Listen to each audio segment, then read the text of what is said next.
One up and up, it's magic. With the gang, we ball out, it can get tragic.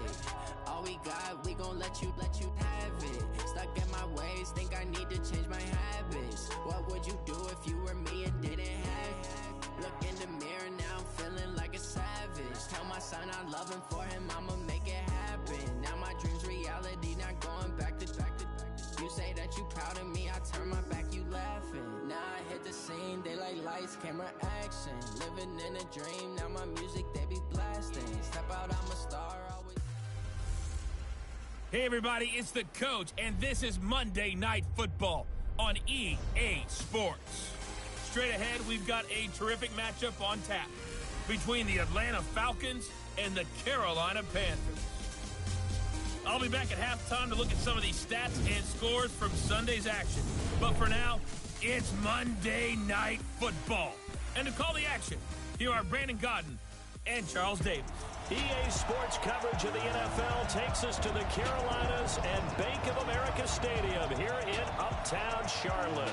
The scene a few moments ago, here it is. It's unlike any other in sport as both teams made their way out of the tunnel. These folks are fired up as their guys are ready to do battle between the...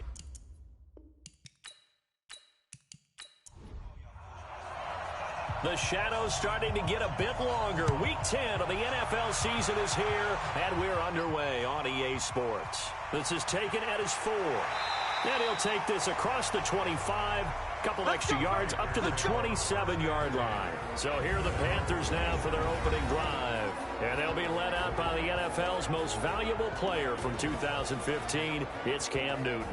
If you just break it down in individual terms, he played really well last week. 0 interceptions, 3 touchdown passes. Not a whole lot more he could have done to win that game.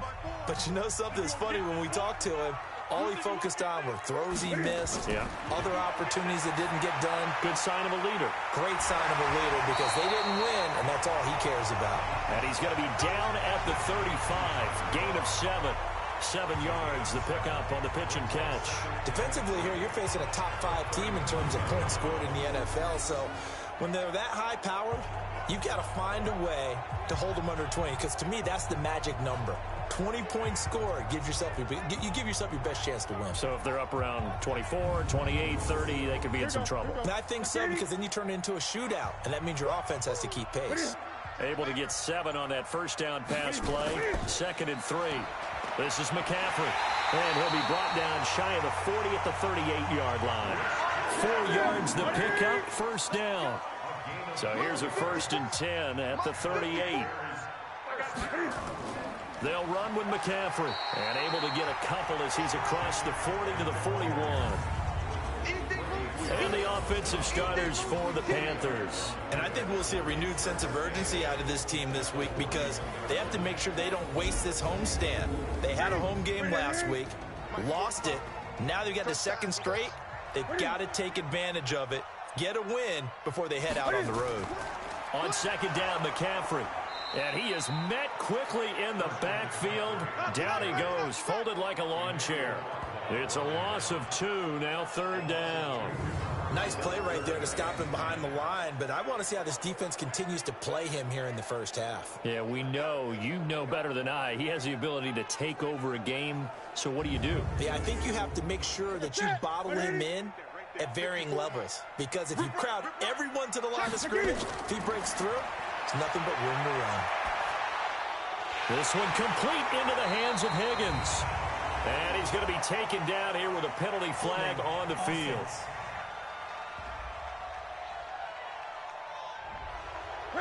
So apparently some grabbing of the jersey there on the O-line. Yeah, just working the interior, and that's where the penalty occurred. 3rd and long, it's Newton. Nowhere to escape, and he goes down. Grady Jarrett has now recorded 10 sacks on the season.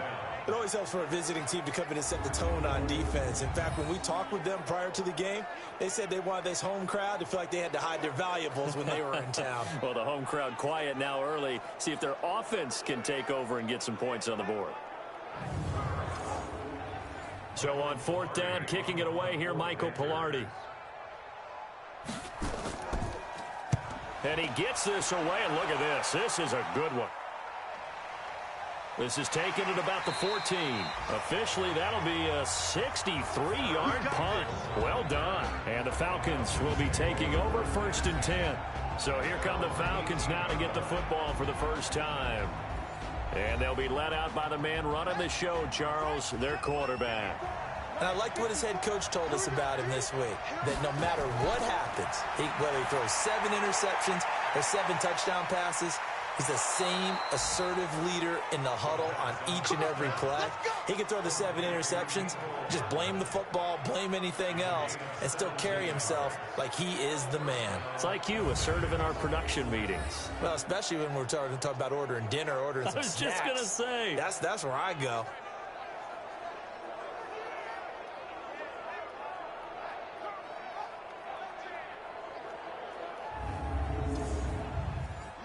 Ball up to the 35 now as they come up on 1st and 10. Now the first carry for Chase Edmonds. And his first carry, he loses the football. And not a lot of daylight, not really any daylight inside as he's going to be stopped right at the line of scrimmage. Brings up 2nd down. Wow, that ball gets knocked free, but a teammate comes along and scoops it up. It's almost like baseball. Guys at bat, people are on base in scoring position. One guy doesn't get him home. The next guy comes through and picks him up. And avoids the turnover.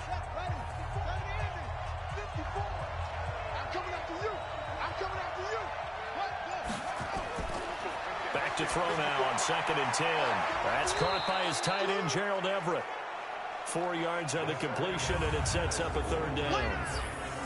Here now the offensive starters for Atlanta. And this team is coming in off of their open week, and to me, a pretty good time to have it, too, because it's pretty much right in the middle of the season. So I would think that they'll be pretty well rested and ready to go for the second half of the season. But even more importantly, they got a little bit of a mental break as well. That's going to help, too. They'll find Everett there, complete. And he brings this up to the 46, good enough for the first. An effective 7-yard 3rd down conversion.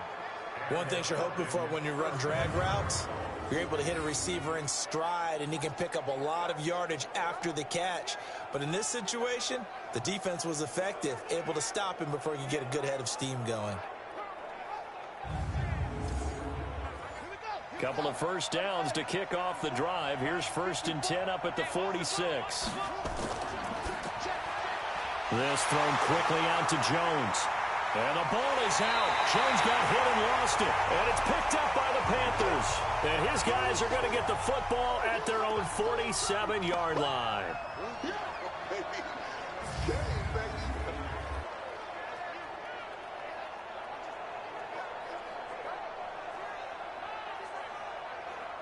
This Carolina offense at the line, ready to go. And on the last go-around, they really couldn't get anything going. They had to punt from deep inside their own territory, which means they're going to lose the field position battle as a general rule. What they're looking for now is a little more consistency, move the ball at least a few times on offense, get a couple of first downs, and hopefully flip the field. Yeah, just something to build off of. That's what they're looking for here.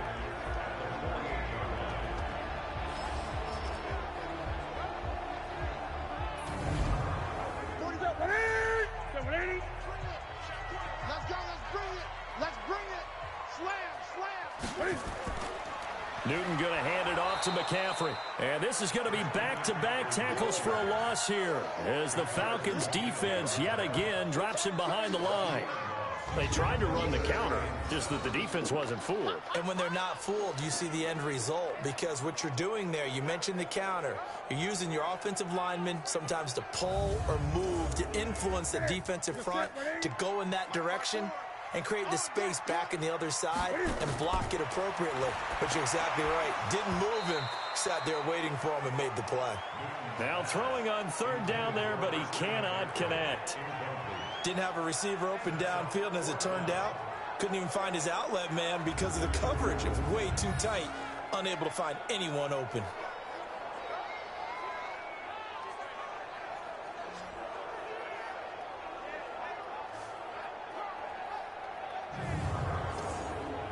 Here's Michael Pilardi now. He'll boot it away from about his 35. He steps into this one, and this is a rocket. And it's out of bounds. Now we'll see what the side judge says. He says out at the 8-yard line. The field position game, such an overlooked facet, Charles, of an NFL game. But this offense, they're going to be pinned back. What an ideal punt. An ideal punt, and it leads to that term complementary football.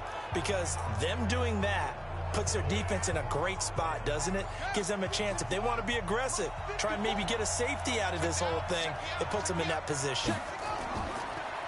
They'll start on the ground with Edmonds. And they'll get him down up past the 15, just shy of the 20. It's a gain of 11, and the Falcons pick up the first. Well, one unit I know you want to watch is that offensive line. If they keep clearing holes like that, it could be a long night defensively. No doubt about it, because when they are in sync, as we're seeing so far, where that continuity is there, and you can see that they're playing off of each other while controlling the defensive front linebackers, you're exactly right. It could be a very long night for the defense because someone's going to run for some big yardage. And they're going to get this beyond the 40 before he's taken down. That good for 22 and a first down.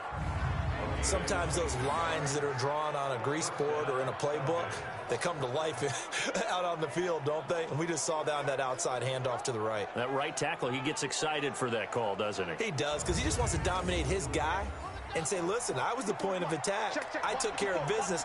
That's why you're able to get downfield and add all those yards to your total. Yeah, really nice gain there.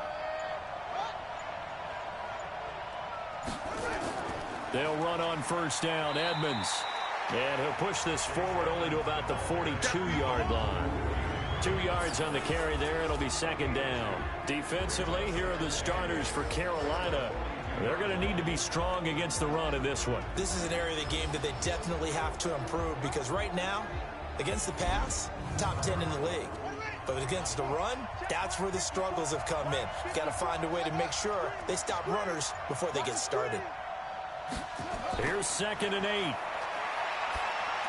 Dumps it off to Fournette. And he'll get it into enemy territory just across midfield at the 49. 9 yards the pickup there, and it's a first down. So from Panther territory now, it's 1st and 10 at the 49-yard line. And down to the 44, 5 yards that time.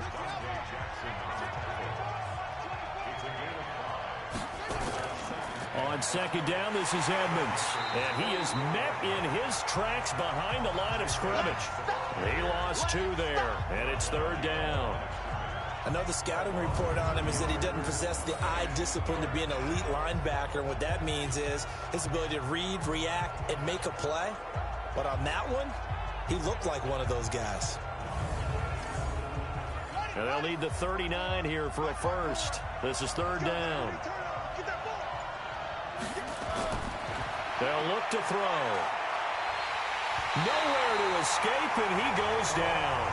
K-Rod short with a sack. That's 315 pounds of man right there. Great job defensively. I think he was trying to go through his progressions, find someone to get rid of the football. Before he knew it, he was on his back. So that just brings us right back to what you said in the beginning. A great job defensively. Nowhere to go with the football. That led to the sack.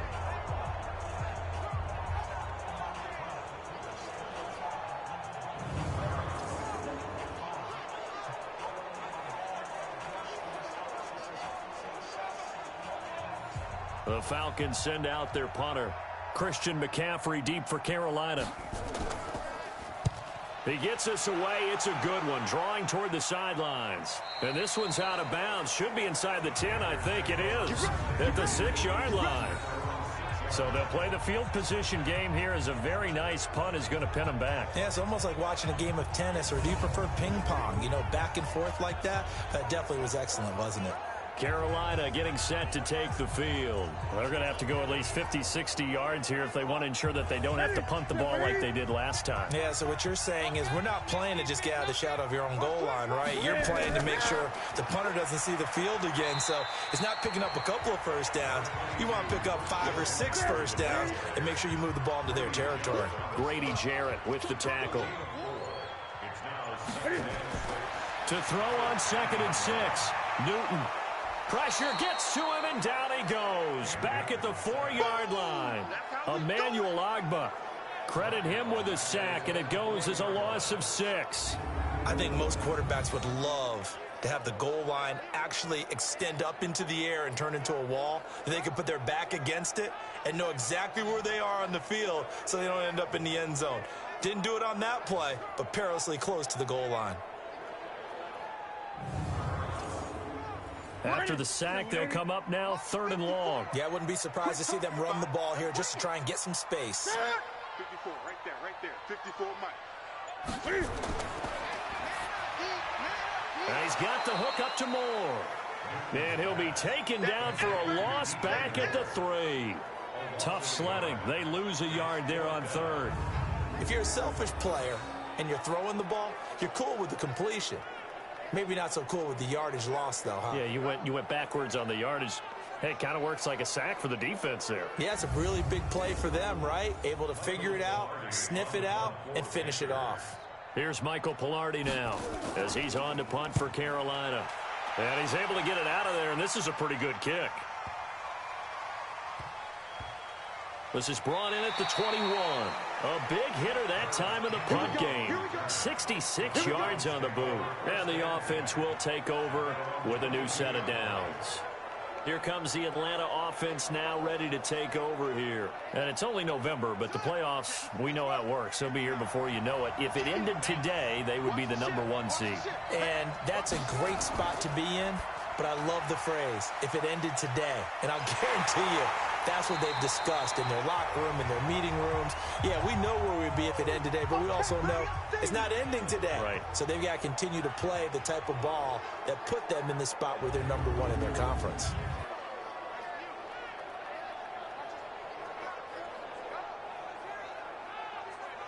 So now they have to contend with 2nd and 13 after the first down run goes backwards. Edmonds running out of the shotgun. And he'll push forward for about 4 up to the 23. The Panthers turn to their nickel set here as they get ready for 3rd down. Now back to throw. And he's got a man, Calvin Ridley. And he's taken down but able to slip across the 35. 15 yards, 1st down Atlanta.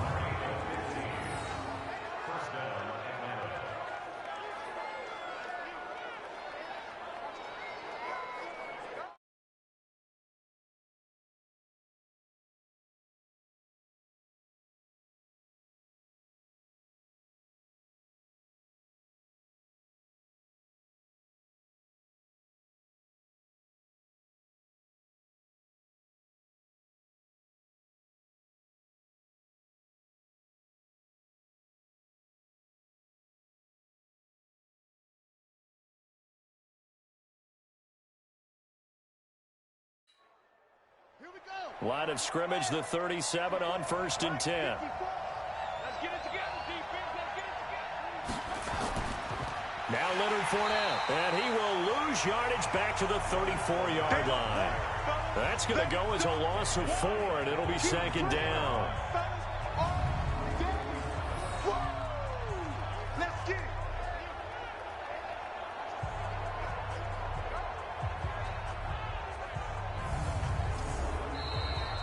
No score after 1 on EA Sports. 2nd quarter now, Falcon football, as they've got it with a 2nd and 14 upcoming.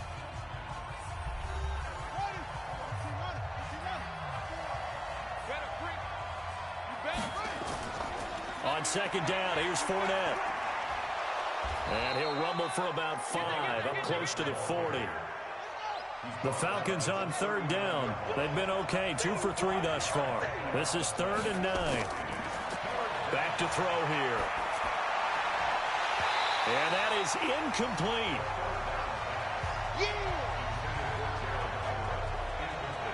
It's always a goal, and it's really nice defensively when you can rally to the football and make sure there's enough contact to force an incompletion. Force an incompletion and force another punt.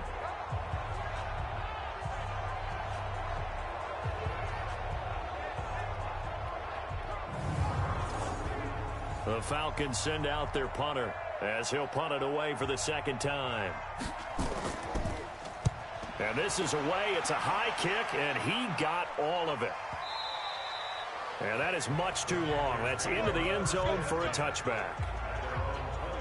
Here's the Carolina offense as they get ready to take over here. The results for them so far not that great. Well, not good at all. 3 drives, 3 punts. Yeah, and now what you're doing is you're looking at your play sheet, trying to figure out what you're going against defensively. I wonder, are they showing them something they haven't seen or anticipated in practice, and maybe that's throwing them off? Or do they just have to go to a different play calling section and try and run some offense that way? And he'll go down at the 26 following a gain of 6. A gain of 6 there on first. Throwing again on second down. Newton. And they're going to set up shop at the 32-yard line. Brandon, this is a veteran quarterback back there. He should know better than to make a throw like this. This is definitely not his best ball, and I think he knew this was trouble the second it was leaving his hand.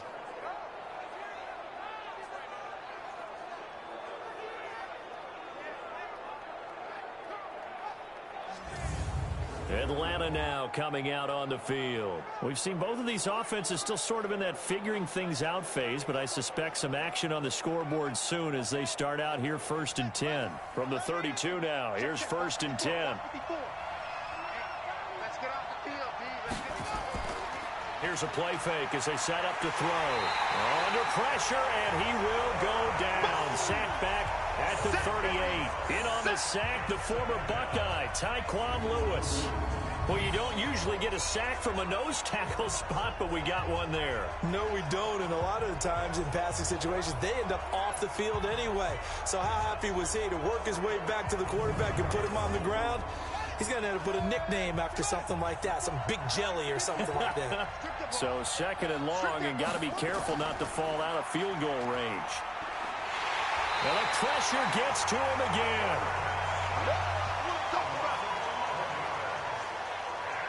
Are you seeing what I'm seeing? That's 3 sacks now, and this team came into the game in the bottom 5 in the league in sacks. Yeah, What's going on? It's not been their bread and butter. I don't know. Is a blind squirrel finding a nut, or is this something they can build on? Well, they found some momentum. They found a crack in that offensive line, and they're putting it to good use. Need something from deep in the bag of tricks here after 1st and 2nd down. Went backwards. It's 3rd and very long. Back to throw. And that will be incomplete.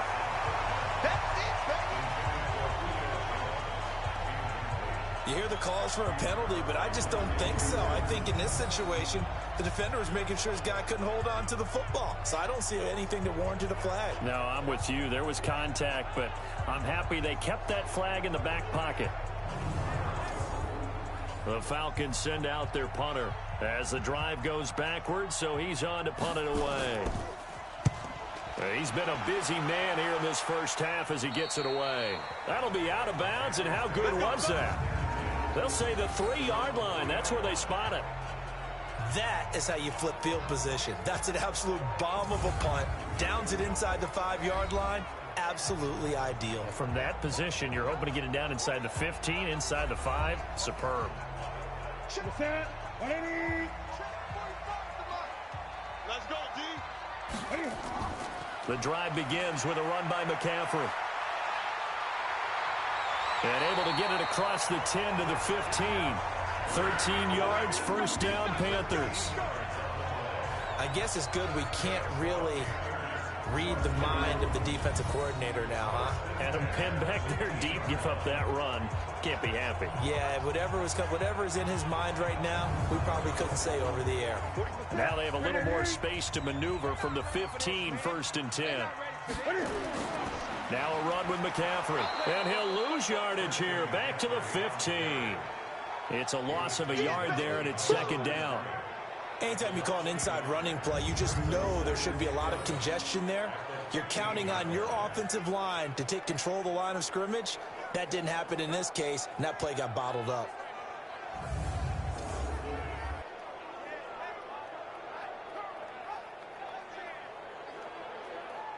Here we go. 180. Mike, 45.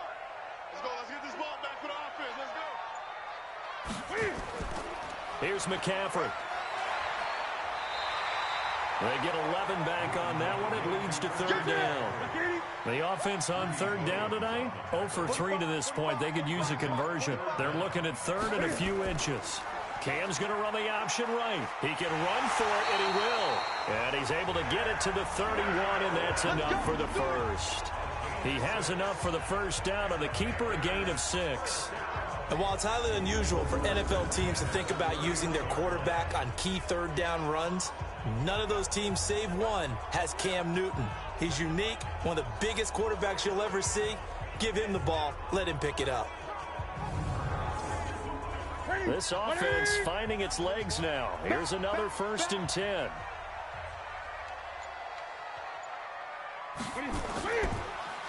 Now a handoff here to his running back. And he is going to be stopped cold behind the line of scrimmage. That's going to go as a loss of a yard, and it'll be 2nd down. I know when I was a kid, I always got real excited when I saw those lateral-type runs. But the best backs that made it happen, they put a foot in the ground and just go. That didn't happen there. That play got swallowed up.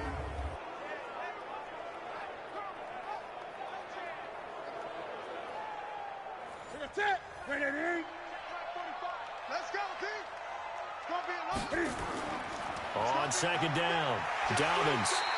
So they get half of what they needed. It'll be 3rd and 6 upcoming. The Panthers on 3rd down. They've only converted once in 4 tries. This will be 3rd and 6. Here's Newton.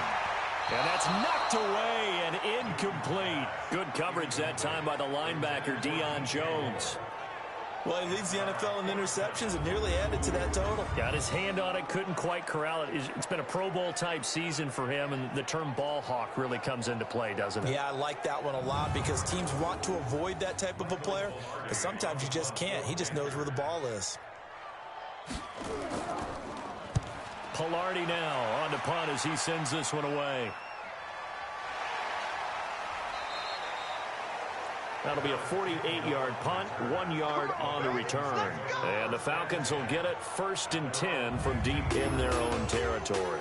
Here he is, the man taking the snaps under center, heading out for the next possession. And maybe he's starting to wave the white flag a little bit. He's playing pretty well, but the pressure, it's got to him. Has to find a way to step around it, step through it, or just handle it. Because, as you mentioned, he's having a pretty good day overall. Just the hits keep coming and taking those sacks. That's not the way that they want to finish a ball game with their quarterback on the ground so much. Now, he'd like to stay upright. When he's been upright, he's been pretty good. And he'll be about a full yard shy of the 20 at the 19-yard line. That throw good for 4. It's 2nd down. And, partner, I think that's a great example that not all tight ends are created equal. Because everything was right. Got the completion, but he's not one of the more dynamic guys in the league. So even though he caught it, couldn't turn it into much more. They're going to look to throw. The open man is Smith. And he's able to pick up the first before he's taken down at the 27. A 3rd down gain of 3 yards, and that'll be enough. Got to say, I was a little surprised to see him, Charles, come out in the shotgun on 3rd and less than a yard. Yeah, but the way the NFL is nowadays, we hardly ever see anyone really run for it on short yardage. So they're going to throw the football more times than not. That was a nice, easy rhythm throw right there, and they pick up the 1st down.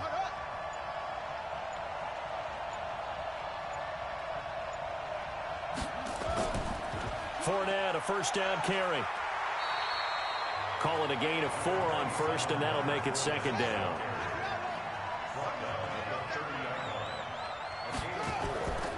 Fournette. He takes this from the 30 to the 34. The Falcons on 3rd down. They've hit it 50%, 3 of 6 to this point. This time it's 3rd and 3. Trying to pick it up on the ground with Edmonds. And he will have a 1st down as they get him to the ground at the 37.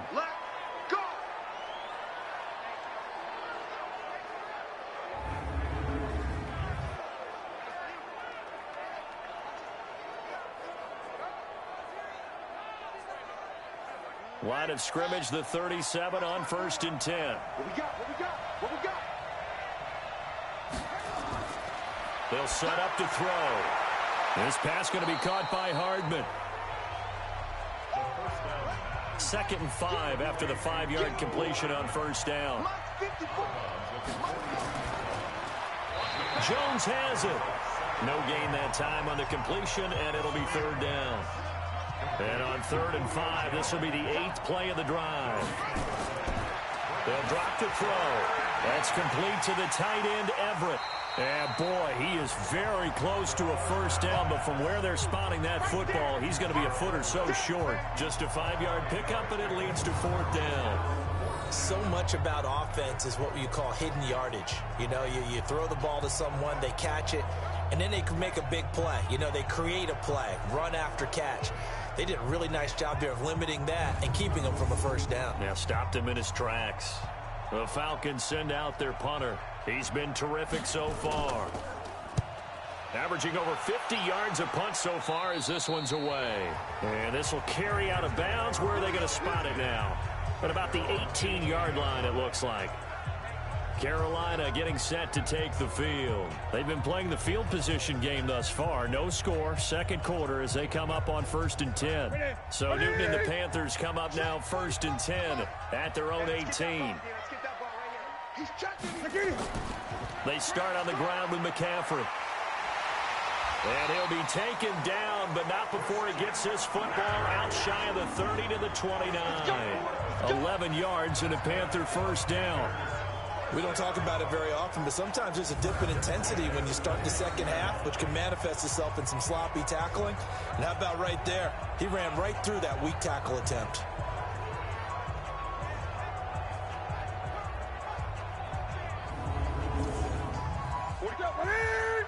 Let's go, defense. Our time. It's our time. Do. Back to the ground on first. It's McCaffrey. A pickup of about 3 yards as he's taken down at the 31. Right there. 54. Right there. 54. From the 31, Newton, and the grab by Croft. And they get him down, but not before he takes it across the 40-yard line. 2 minutes on the clock in what's been a scoreless first half. A reminder coming up just a few minutes from now, we'll send you to Jonathan Coachman and our crew in Orlando. Coach will have a look back at some of the stats and scores from yesterday's action. Newton delivers this one to McCaffrey. 6 yards on the pickup, and it's a 2nd down. Cam trying to rally his guys to the line as quick as he can. To throw again on 2nd down, Newton. And he'll be taken down at the 44-yard line. On first down, Newton. Give him a couple on the scramble. It's 2nd down. Now the Panthers going to use the first of their timeouts as they'll stop it with exactly a minute to go before halftime. Strong left. Looking to throw again on 2nd down. Newton, this pass complete to Higgins. 6 yards is the pickup, and that'll lead to a 3rd down. Trying to keep the drive going here. This is play number 7 on 3rd and 2. To throw is Newton. Completes it to Samuel. The Panthers going to use the 2nd of their timeouts as they get the stoppage with a little over 50 seconds to go in the first half. Could we get a touchdown in this first half after all? It's 1st and 10. Out of the gun, Newton. Short throw hauled in by Croft. A gain of 6 there on first. 6 yards was the pickup on the last completion, so here's 2nd and 4. Short throw hauled in by Croft, and he'll be a couple yards shy of the red zone here at the 22-yard line. Now a signal and a timeout call as it comes with 9 seconds to go in this first half of play. So on 3rd down, the field goal unit will come out as they'll try to get 3 before half. From the left hash, this from 39.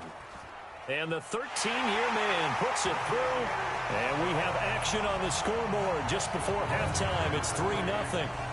So we will not go into the lockers tied. We do have a leader in the clubhouse, so to speak. Yeah, it's only 3 points. Doesn't seem like much, but it looms big the way that they got it done right before the half ended. Set now to kick this one away, and off it goes. This is taken just shy of the 10 here. And a nice return sets him up pretty good here at the 30-yard line.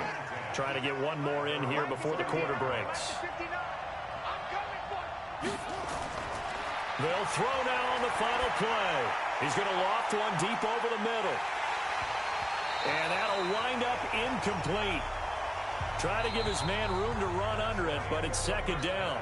So we've reached halftime. All we have to show for the first half, a lone field goal. 3-0 our score. As we'll send you down the coast now to Orlando, that's where we find Jonathan Coachman, ready with our EA Sports halftime report. Coach. All right, Brandon, thanks very much. We'll get back to you and Charles in a minute. But first, time to give the folks at home a look at what's... And just like that, on we head to half number 2. These offenses seemingly still back at the hotel for the first half. 3-0 our score as the second half gets underway. And he's up across the 25 and down at the 28-yard line. Here comes the Atlanta offense now ready to take over here. And with the way this offense has played thus far, to be frank, they got to feel pretty grateful to be in the ball game. I would agree with you totally because they've done all of nothing offensively in this game, yet they still find themselves in a position on this drive where a touchdown can give them the lead. They need to take advantage of it. And they're still looking for that first touchdown here in the third quarter. All they have so far, the field goal. A gain of 6 there on first.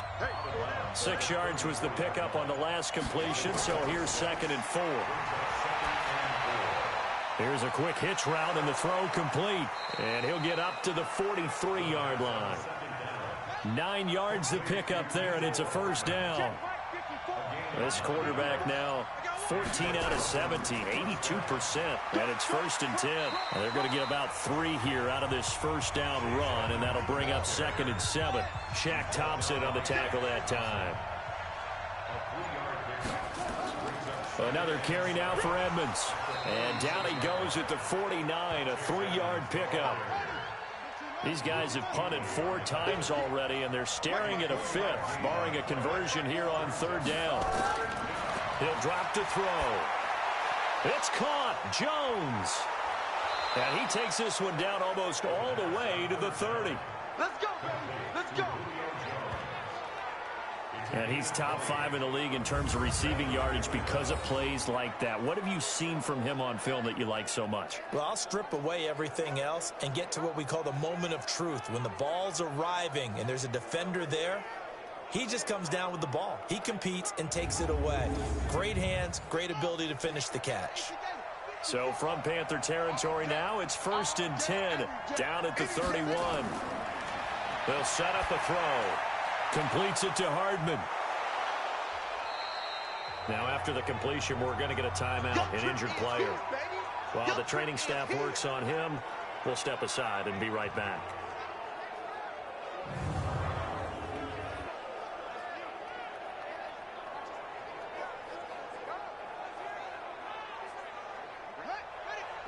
Right there. 54 Mike. I got you. 2nd and 4. And this one complete to Smith. And on this one, he'll get to the 15, right at the 15-yard line. 9 yards to pick up there, and it's a first down. I don't know what they talked about at halftime. Whatever it was, it worked. They look like a different team here in the third quarter. Yeah, I doubt that there are very many trash cans that got kicked over, that type of a speech. I think what they did was they analyzed what worked in the first half, what didn't, and figured out a better game plan.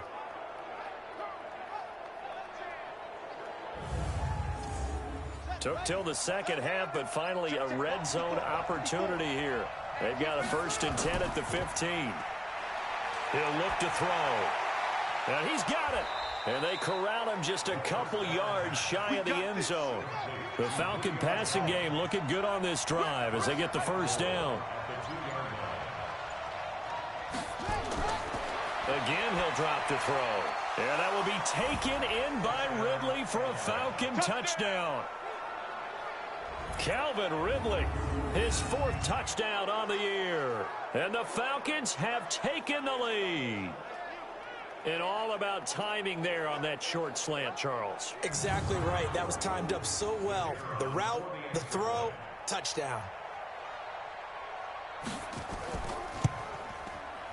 point after, right down the middle. And that makes it a 7-3 lead.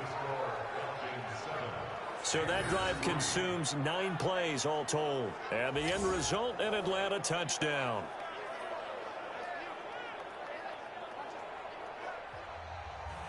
Out is the kickoff unit as they run up and send this one away. This is fielded a couple yards deep. And no run back here. This will be a touchback, and it comes out to the 25-yard line. The Panthers offense now, they head back on the field for their first possession of the second half. They trail offense, first time to touch the ball in quarter 3, and we'll see what they can do. And I can't wait to see what they have planned, because some teams script to start a half. Other teams just go, okay, these are the sequence of plays we want to run. These things worked well for us. And sometimes they throw in that big chunk play right away. Shocker. Try and get after them early and try and create a big play to give themselves some momentum. See what they have up their sleeve. A pass for negative yardage, obviously no good. Maybe he shouldn't have thrown it, or maybe he shouldn't have caught it. I think we were seeing it at the same time, weren't we? Maybe you let that one go, right? Because you can see the lost yardage about to develop. But that goes against every instinct of a receiver. They're taught to catch everything.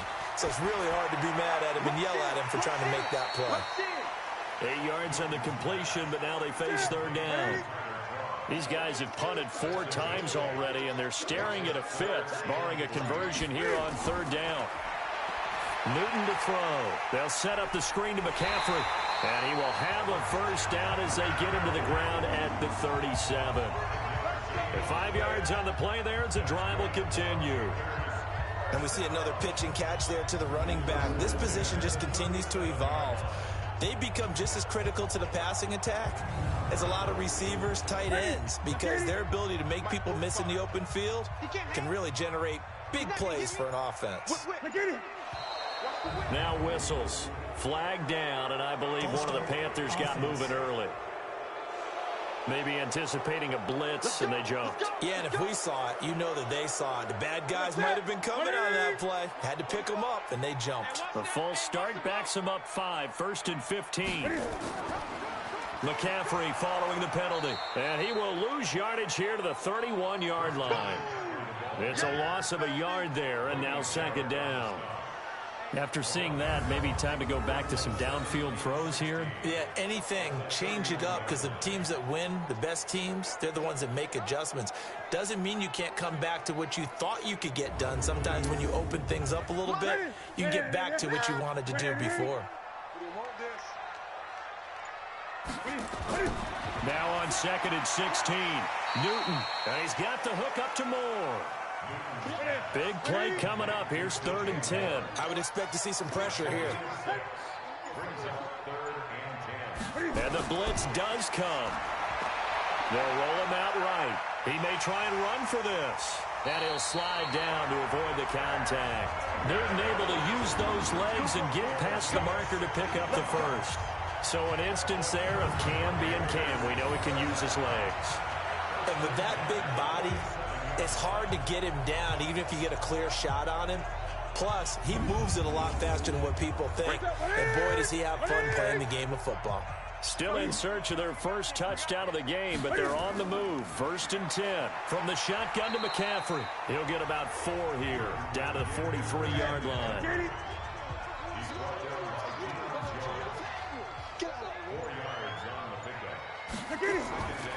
On 2nd down now. Dobbins. And that play going absolutely nowhere as he's belted before he could get out of the backfield. That'll set him back with a loss of 3 on the play. And that'll lead here to a 3rd down. Continues to be a struggle for this offense and this home crowd. They're growing a little restless here in the second half. And I think they've just got to look at how they're trying to move the football. Yeah, you want to run it, but maybe you spread it out, maybe some swing passes that can take the place of runs and give you a little more space. Newton. Over the middle and into the hands of his receiver Moore. And a tackle going to be made at the 41 as they stop him a few yards short of the first. One thing I can say pretty safely, that route is not called if you don't have a guy who can throw the ball and put some mustard on it. Because if you're going to lollipop it in the middle of the field, bad things usually happen. It takes a strong-arm guy who can rifle it in there, and they were able to successfully complete that one. Here's Michael Pilardi now, as he'll come on for his 5th kick of the night. And he deserves a bronze leg as he gets this one away. And this will depend on the spot as it sails out of bounds. And they'll say it sailed out at the 10-yard line. And for an offense that is struggling, this is not where you want to start from. Great punt. Fantastic punt. And for all those who wonder, what do punters do during the course of practice each and every day? The best ones do what we just saw there. Work on positioning the football and helping their team. Pretty nice work defensively there on the first down run as they hold him to a gain of a couple. 2 yards on the pickup there. It'll be 2nd and 8. They'll throw this out wide and complete it to Ridley. And he'll go down after losing yardage at the 10. That'll set him back with a loss of 3 on the play. And it'll be 3rd and 10 now. They threw the screen to the perimeter, but to no benefit at all. Tackle behind the line of scrimmage for a loss of yardage.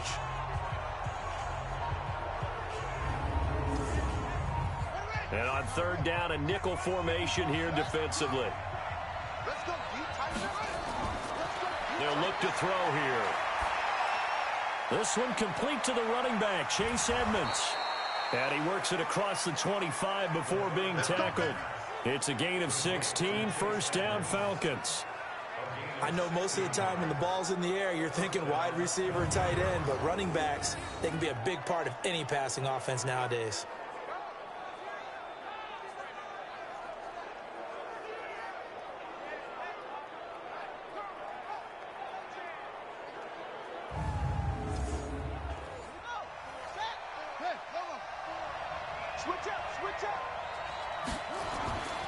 On 1st down, he'll drop to throw. That's complete to Edmonds, his running back. Call it a gain of 3, and it'll be a 2nd down. That 1st down completion only netted him 3. 2nd and 7.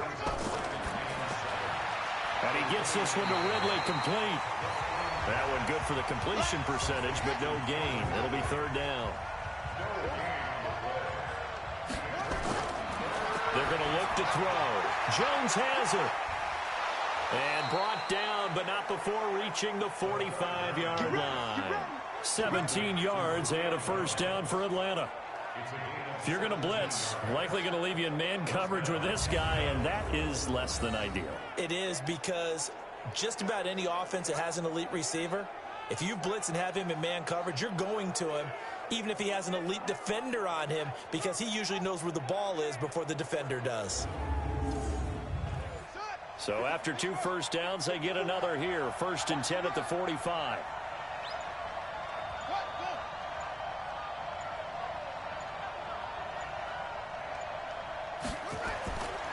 Now back to throw. This complete to Jones. And he'll work it across midfield inside the 45. It's a gain of 11, and the Falcons pick up the 1st.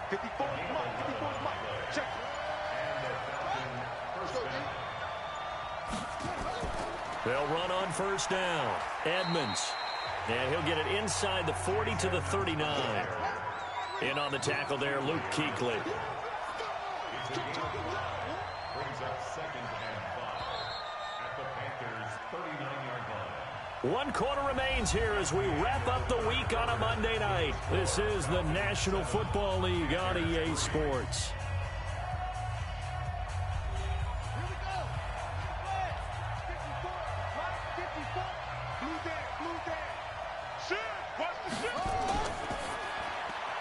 And he will find Ridley. That's complete. And they will only muster a yard here to the 38. The Falcons on 3rd down. They've converted 7 times and could use another right now. This is 3rd and 4. Now, meanwhile, a pass that should have been intercepted, but it winds up falling incomplete.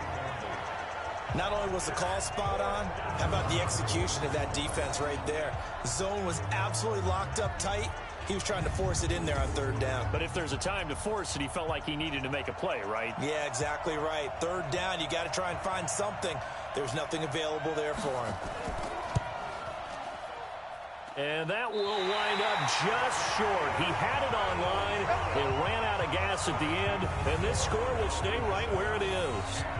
And this was still going to be a one-score game either way, but still, that's a potentially harmful miss here in the fourth. It certainly is, because if you consider that now if they give up a touchdown, they give up the lead.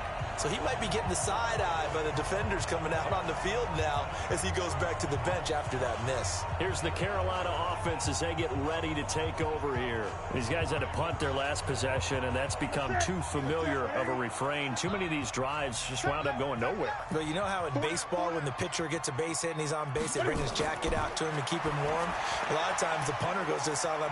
Now the ball comes loose, and the Falcons grab it. There he goes, right side. And this is going to be brought back. It's a scoop and score for the Falcon TD. This was a close game. They needed a little breathing room. Boy, they got it right there on that return for a touchdown. Yeah, we would say that this could be huge. Forget it. It was huge. Gave him a comfortable lead.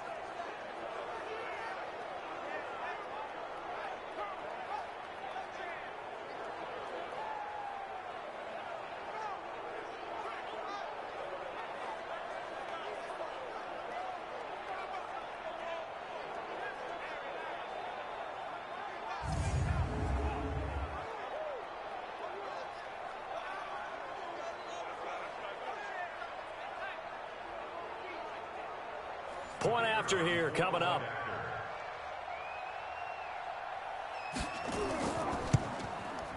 And this one's right through to make it a 14-3 ball game. The scoop and score, always an exciting play in football, and we witnessed it there. Grabbing it off the ground and then rumbling it into the end zone for 6. So here's the kickoff now as they'll get it again following that fumble return for a score. This one fielded at the 5. And he'll take this across the 25, couple extra yards up to the 27-yard line. Defensively, you said coming in earlier in the broadcast, the magic number was 20 points for you. That's what you thought they would have to hold this offense to, or less than that. And wow, they've done that in a big way, haven't they? And not only have they done it, they put themselves in a great position to win this one, because holding them down was paramount. If they could get it done, well, guess what? We see the end result. Right now, they have their eye on victory. And leading here in the 4th. Here's a throw right side, taken in by his tight end. 2nd and 5 after the 5-yard completion on first down. Now Newton. He'll drop it off to McCaffrey. And he'll be taken down, but not before they work it across midfield. That one good for 20 on the catch and run. All right, this is the time of the game where they're down a couple of scores, and they've really got to get some yards in chunks, and they know the defense doesn't want to give those up, but they've got to find a way to take them anyway. Now the question is, can they string a few of those together?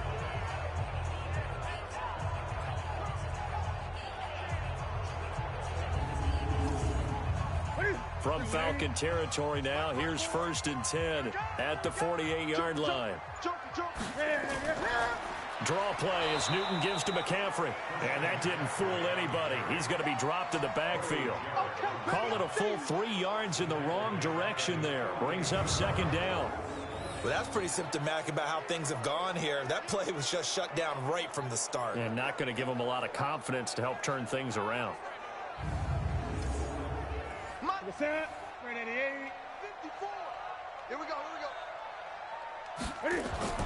Now on 2nd and 13. Newton. Nowhere to escape, and he goes down. Grady Jarrett in there to drop him for his 11th sack of the year. Well, someone's closing in on the league lead in sacks. He came into the game in the top 5. Now you add 2 more to his total.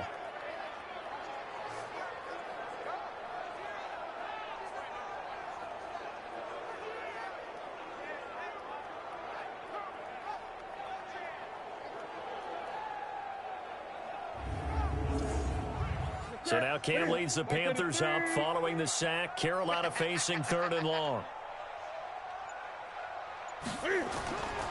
A shotgun snap for Newton. Oh, the pressure too great, and he goes down once more. Get off the track, baby. Get off the track. A rough couple of weeks for the man under center. 5 sacks last week, 4 now this week. Do you try to design some quicker developing plays if you're an offensive coordinator? I think you do that. I think you also change his launch point at times. In other words, move your pocket to the right, to the left, roll him out, bootleg him. Do some different things so they can't just rely on the fact that he's going to take 3 to 5 steps back in the pocket and line up and throw the football. Yeah, current formula is not working right now. Here's Michael Pilardi now. He's been one of their few bright spots so far. And this will hit just beyond the goal line as it's into the end zone for a touchback. Now the Falcons offense gets ready to head back onto the field. Now there are 2 scores on the plus side. Still time here in this 4th quarter, but maybe you start thinking about playing keep away? Yeah, I think here's the situation. You're not thinking touchdowns anymore. You're just thinking first downs. To keep up with your theme there, playing keep away, first downs, they can't touch the ball. They try and run on first down, but this one going to lose a couple yards as they get him behind the line. This will be a 2-yard loss on the play, and it'll be 2nd and 12. Brandon, it's clearly a running situation when you're up in the 4th quarter. They're going to have to stack the box and make it difficult for them to move the ball. Made it very difficult right there. Now they need to repeat that effort. Yeah, bring 7, 8, 9, whatever it's going to take to slow them down. First play of the drive goes the wrong way. Here's 2nd and 12. Now Fournette. And he'll be marked down at the 26 with a gain of 7.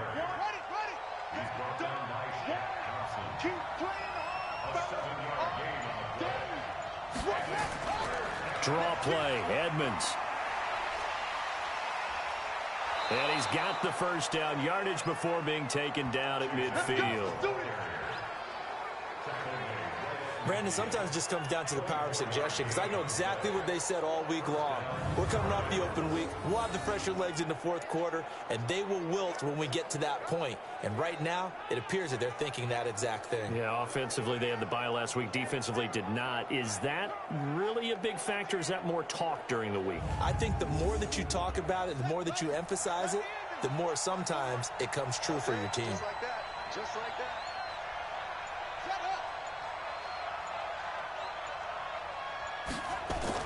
Back to the ground on first down, Edmonds. And he loses the football a 2nd time. Here comes the ball. I see you, boys. I see you. So they escape, so to speak, maintaining the football. Defensively, though, opportunity miss. It definitely was, because that's all defenses talk about. Getting the football and either advancing it the other way or just getting possession and turning it over to their offense. That can be a little bit deflating. You're exactly right. A lost opportunity. Switch. This one caught by Ridley. That throw good for only a couple. It brings up 3rd down.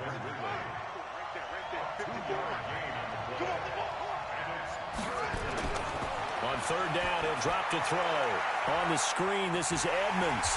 Well, this is going to depend on the spot, but it's not a very generous one. He looks to be about a yard or so short. They do get 5 there, but it's not enough, and it'll be 4th down. Instead of throwing it downfield, Charles, they just tried to dump it underneath there. You like the call? I do. I think it's a high percentage play because you get the completion, and what you're counting on is your back to use his legs and his elusiveness to make people miss and pick up the first down. In this case, it didn't happen. And no return possible here as they angle this one out of bounds. And for an offense that is struggling, this is not where you want to start from. Great punt. Fantastic punt. And for all those who wonder, what do punters do during the course of practice each and every day? The best ones do what we just saw there. Work on positioning the football and helping their team. Check, check. Watch 54. Watch 54. Right here, right here. On 1st and 10, Newton. He'll buy some time right. He's going to take off with it. And a healthy gain of 8 here. They double their workspace out to the 16.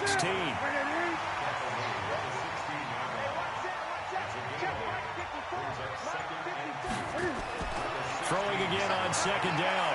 Newton. And the grab by Croft.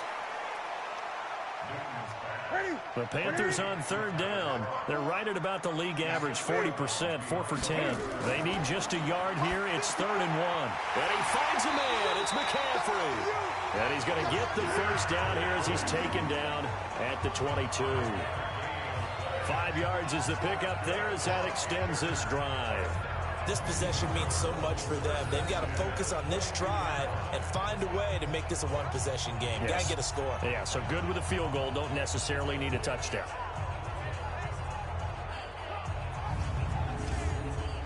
Check. Check. 45 to Mike. Quarterback, don't get nervous now. Newton on first down. This pass complete to Higgins. And the result here, a pickup of 8. Leaves him with 2 to go on second down. Facing a 2nd and 2 after that last catch, good for 8 yards. Here's Newton. And a quick throw here, that's complete. And he gets this one just shy of the 40, down at the 39. Newton will bring him up 1st and 10. And he's 4 for 4 now, throwing the ball to start the drive. He's going to float this one deep right side. And this is caught inside the 5. A big play there for Carolina. 59 yards. Excellent execution, and now they're set up nicely. Are they ever? Red zone? I wonder what the next play call is going to be, because after a big play like that, a lot of teams like to use the momentum to launch another one.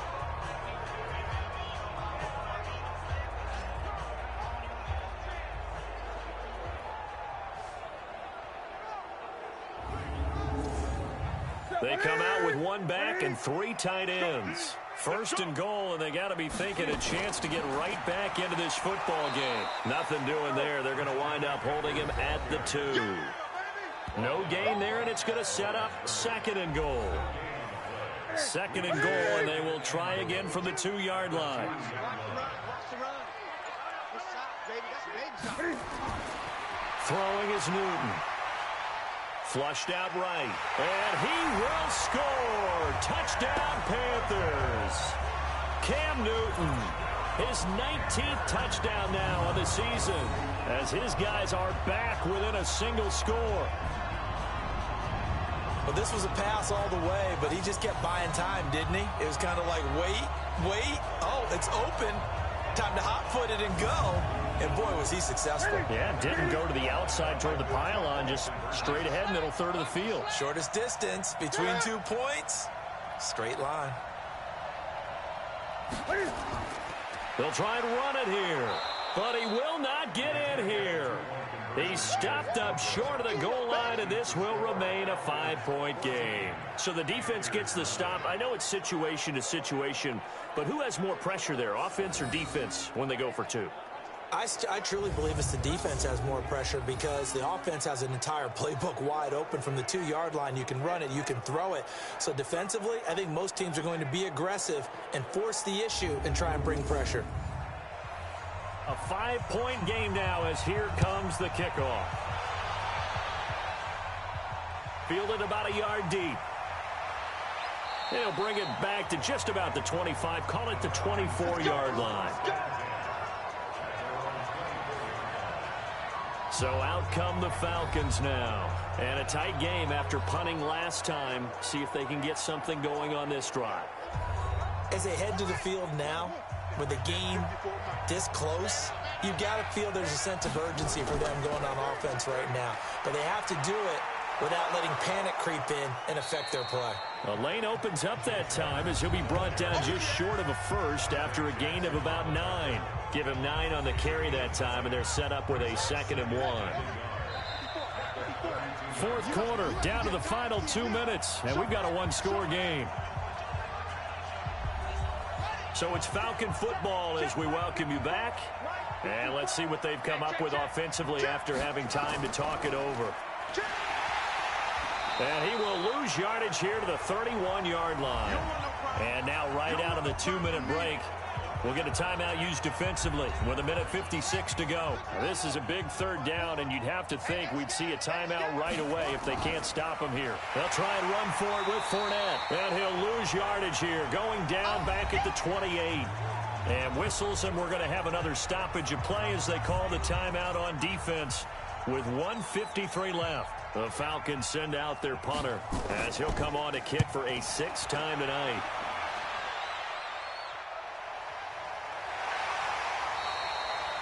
Officially, that'll go as a 52-yard punt. Not too shabby. And the Panthers will take over now, 1st and 10. So now Newton and the Panthers down 14-9, a minute 45 to play. Needing to go pretty much the length of the football field as they have it 1st and 10.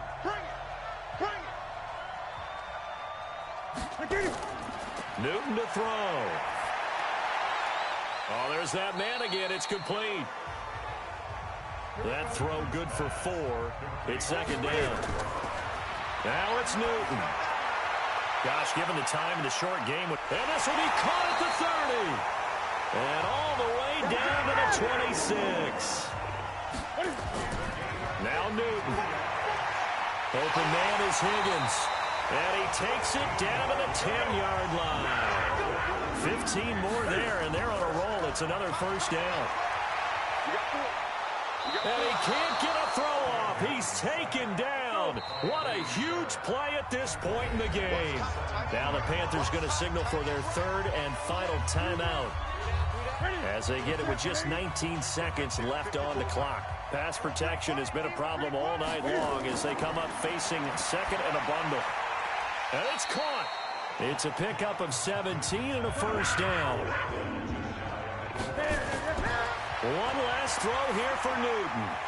And this is going to be caught. It's caught. And they've won the football game. Brandon, you know I love boxing, right? You know I love big fights, right? I had given them the standing 8 count a few times along the way. And look at how this one ended. Yeah, they had, well, I guess 9 lives, just like a cat, kept fighting, and they're in the end making the huge play to get the game winner. I guess that's the epitome of you always have a puncher's chance.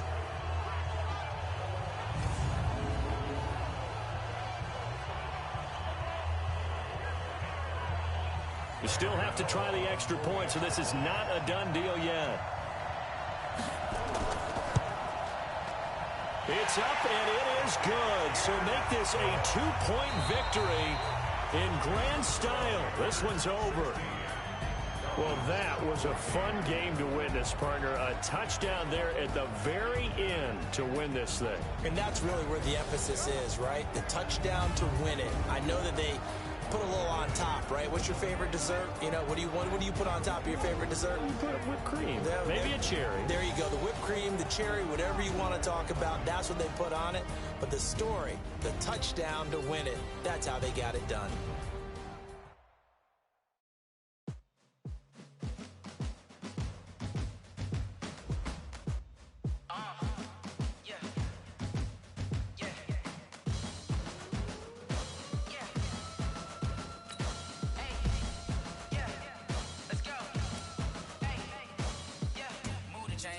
To make a play. Move the chains, tell them get about the way. Move the chains, I'm about to win the game. Move the chains, baby, tell them move the chains. I score up in the end zone, do my dance all on a hater. A mover and a shaker, you a novice, I'm a player. I'm from DC, but I'm running through and sacking like a raider. 2 chains on my neck, one for now and one for later. And we don't play fair, baby, we play for keeps. You can pass me up, this is not a bye week. I'm looking for a trophy competition, looking steep. Yeah, I'm training, I've been focused, I've been bombing from the deep. I'm like, move the chains, I'm about to make a play. Move the chains, tell them get about the way. Move the chains, I'm about to win the game. Move the chains, baby, tell them move the chains. Move the needle for the city like the championships. All my records go hard, this a champion hit. I've been working for this moment like I've been in the gym. Jumping all over hurdles, I'm evading the pit. Hit to hit with anybody, take them, I can shake them. I invite them to the fire, then I bake them, I'ma break them. I'm a Hall of Fame legend, they should go and hang my jersey. Made to put in work, I don't think they really heard me like, move the chains, I'm about to make a play. Move the chains, tell them get about the way. Move the chains, I'm about to win the game. Move the chains, baby, tell them move the chains. Ain't no stopping me, ain't no topping me. I am up, number 1 seed, ain't nobody popping up. Got a squad of gorillas from the jungle suited up. You kicking off against me, hope you ready, get it up. I be booted up, popping out a sprinter or a truck. Whole team chasing bags while they chasing us. Calling audible, I read the game, I think it's time to switch. You get hit, if I miss, then my teammates got the blitz, yeah. Move the chains, I'm about to make a play. Move the chains, tell them get about the way. Move the chains, I'm about to win the game. Move the chains, baby, tell them move the chains. Tell me what you want, what you need. Tell me what you wanna give. How much blood would you bleed? I'ma tell you I'm a misconceiver. I'm a believer. Someone better kick my fever. Tell me it's 100 degrees and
came to win.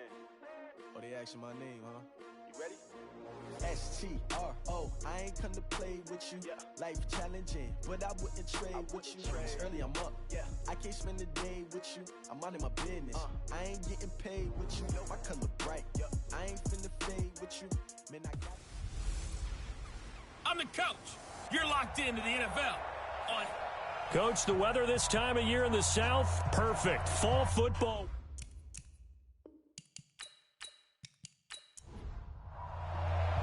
The NFL season has hit high gear, and off we go in Week 11 on EA Sports.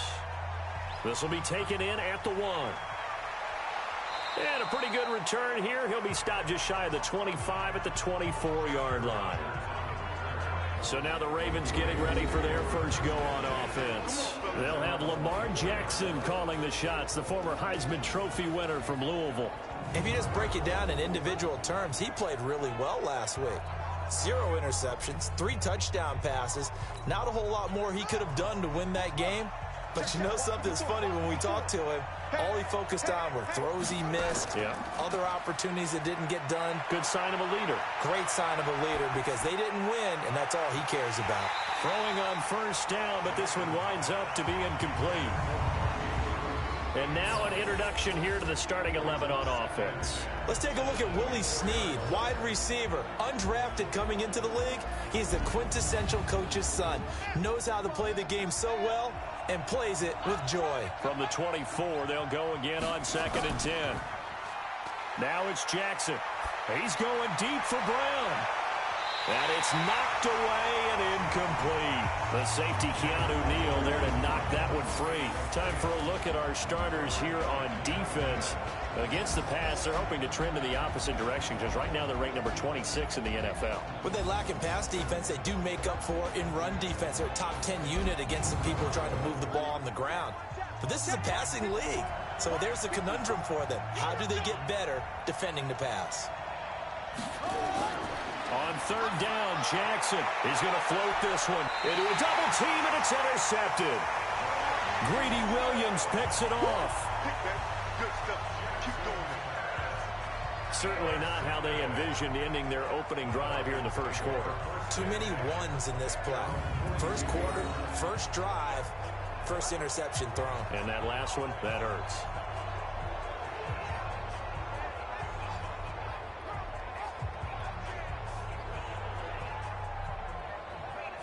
Atlanta now coming out on the field. And, you know, certainly a lot of football left to be played. We're not into December yet, but right now where we stand, they're first place in their division. Looking good, looking to be a threat come January. And let's think about what every team has in their goals, all right? Number 1 goal is what? Make the playoffs. Number 2 goal is win your division. Number 3 goal, and the biggest goal, I think, is to be the highest seed possible that you can be heading into the playoffs, so that you can have as many home games as possible to try and get you to the Super Bowl. And right now fighting for every win possible to try to at least secure home field for the wild card and or divisional round. Now this one to his tight end out on the right side. And he'll go down, but not before getting this inside the 30. 28 yards the gain there on the catch and run. They've got good playmakers on the offensive side of the ball. I don't know what happened last week to really hurt their performance and hold down their production, but I would dare say that this week in practice, there's a lot of talk about how they're going to increase their proficiency. And that was a good start, getting the playmakers involved. You mentioned that to me pregame. That's what they did there. Yeah, I think a lot of people think the coaching staff really gets on them, and that's how they motivate them. Most of these guys are self-motivated. They have a lot of pride in their performance. So in Raven territory now, here's a 1st and 10 as they've got it to the 28-yard line. Back to throw. He's going to take a shot, and he's got his star receiver. It's Jones for the Falcon touchdown. Julio Jones with touchdown number 7 on the year. And they are able to strike first here on their opening drive. Now, this is a crew, they've come out flat their last 2 games, both losses, but just judging by the energy level, they look different here early, and that touchdown shows how. Yeah, it seems to me that touchdown gets them off the treadmill. Because, you know, you've been on the treadmill. I've seen you work out. You go forever and ever, and it tells you you've gone somewhere, but you really have. You're in the same spot. They've exchanged it. for an escalator. Still got some hills to climb, but they can get there. These are good analogies. I run outside sometimes, though. Get some fresh air, a little sun on your face. A little wind in there. Yeah, that's right. So they only needed 3 plays on that drive. And the Falcons score to cap it off.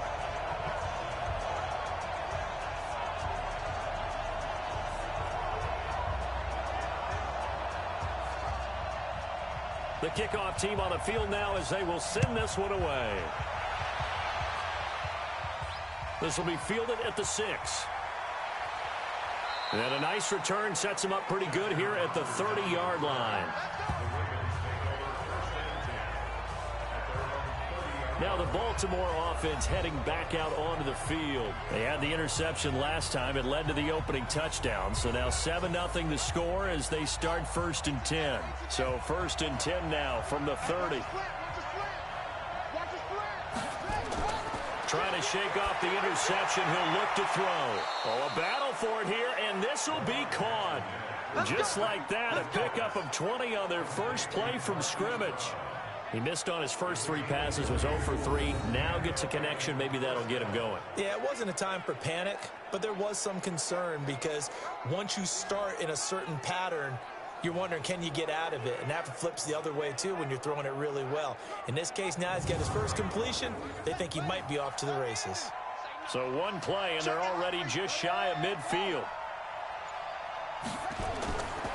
Darius Geis, his first carry of the game. And he's over midfield and into Falcon territory. Give him 5 on the carry there, and it'll be 2nd down.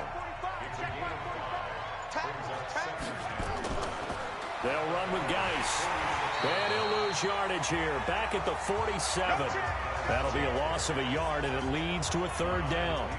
Plays like we just saw there, that's why they're up right now. And the defense, they're doing their job. Yeah, it starts with the guys up front. So when you talk with GMs who are putting together a team, a lot of them say we're going to build from the inside out, because if you control the line of scrimmage, you control the rest of the ball game, and that's what we're seeing here. They're actually playing in the offense's backfield, not necessarily just playing at the line of scrimmage. Here's Jackson to throw on 3rd down. Throw complete there. Rodgers.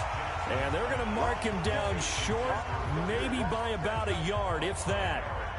Well, we hear so often how tackling has become almost a lost art in the NFL game.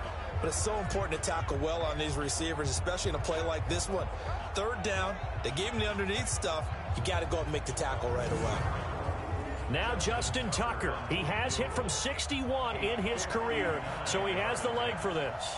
This will be spotted just shy of midfield. A 59-yard attempt.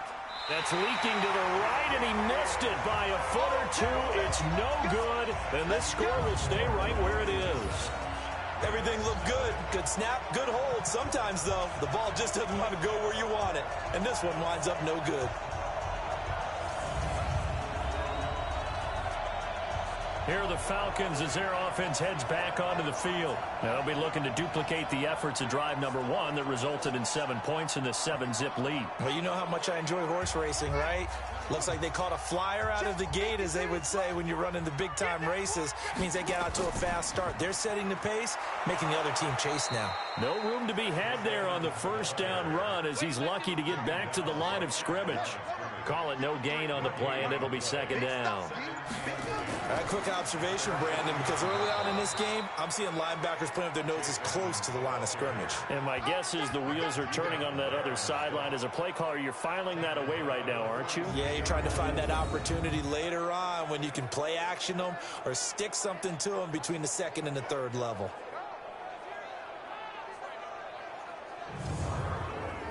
The Ravens bring out an extra defensive back here on 3rd.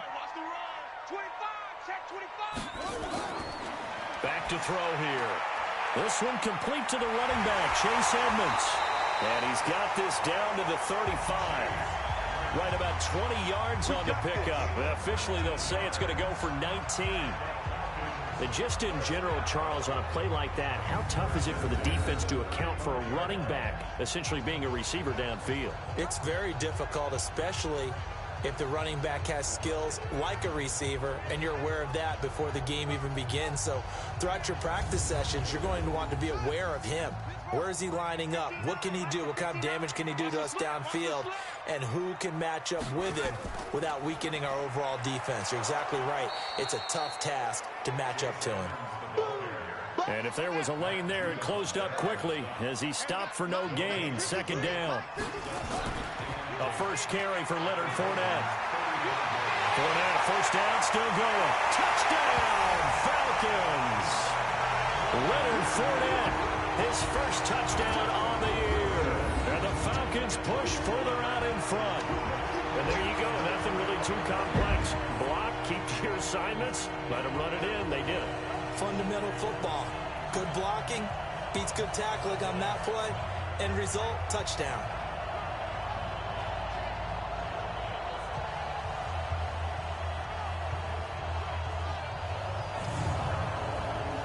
Extra point attempt to come here.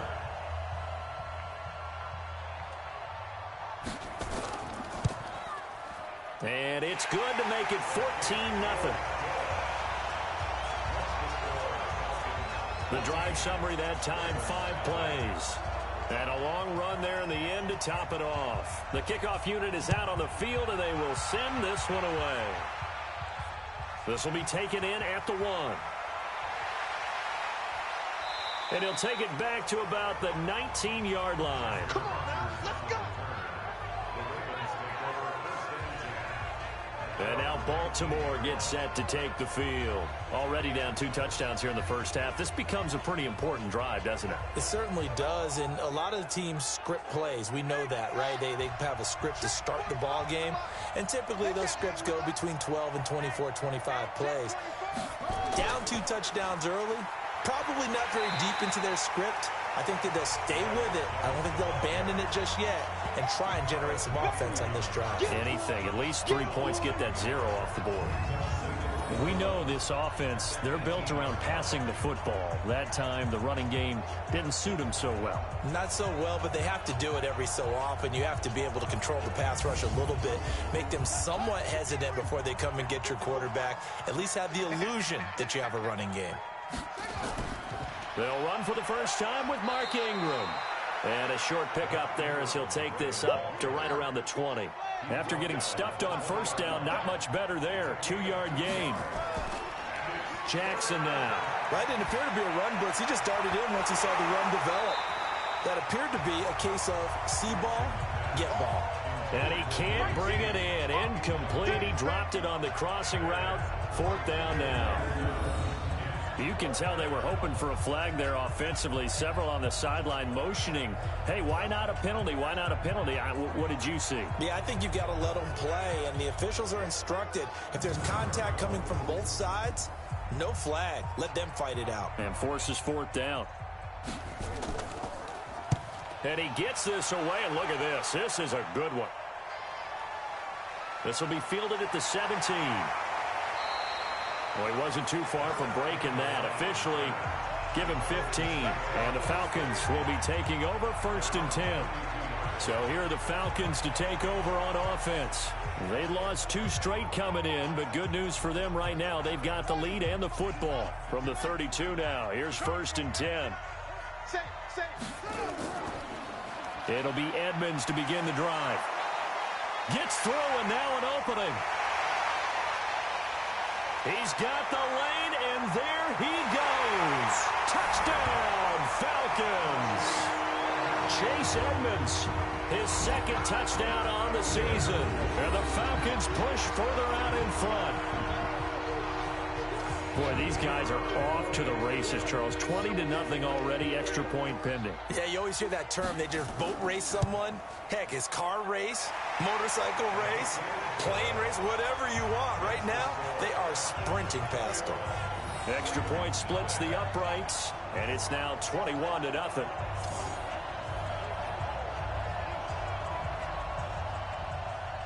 Set now to kick this one away, and off it goes. This is taken at his 4.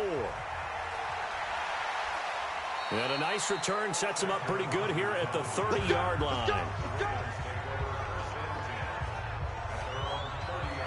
And now here come the Ravens. And some dangerous territory. You're already down 3 scores. A 3-and-out here, or an inability to put any points up. This one might be over by half. Yeah, and what you also have to guard against is calling every play for a big shot downfield. You know, thinking you're going to get all these points back on one drive. You're not. And last time I looked, it's still the first half. I'm not saying you have ultimate patience here, but you also don't have to go ahead and force everything either. On 2nd and 7, Jackson has got it to Ingram, complete. And he'll lose yardage, brought down at the 32. It'll go as a loss of a yard, and it'll set up 3rd down. The last completion actually lost a yard, so now they'll need to convert on 3rd down. They go play action now. Jackson, he's going deep for Brown. And he bats it away, and it falls down incomplete. Credit that breakup to Greedy Williams. Certainly looked like they were getting ready to convert there on 3rd down, but what an effort to get his hand on that one, knock it away, and brings up a 4th down decision.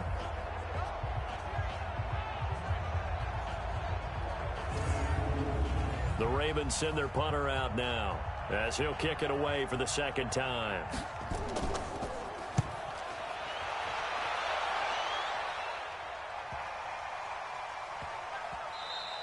And no one there to stop it. Hits at the 8, but it carries all the way into the end zone for a touchback.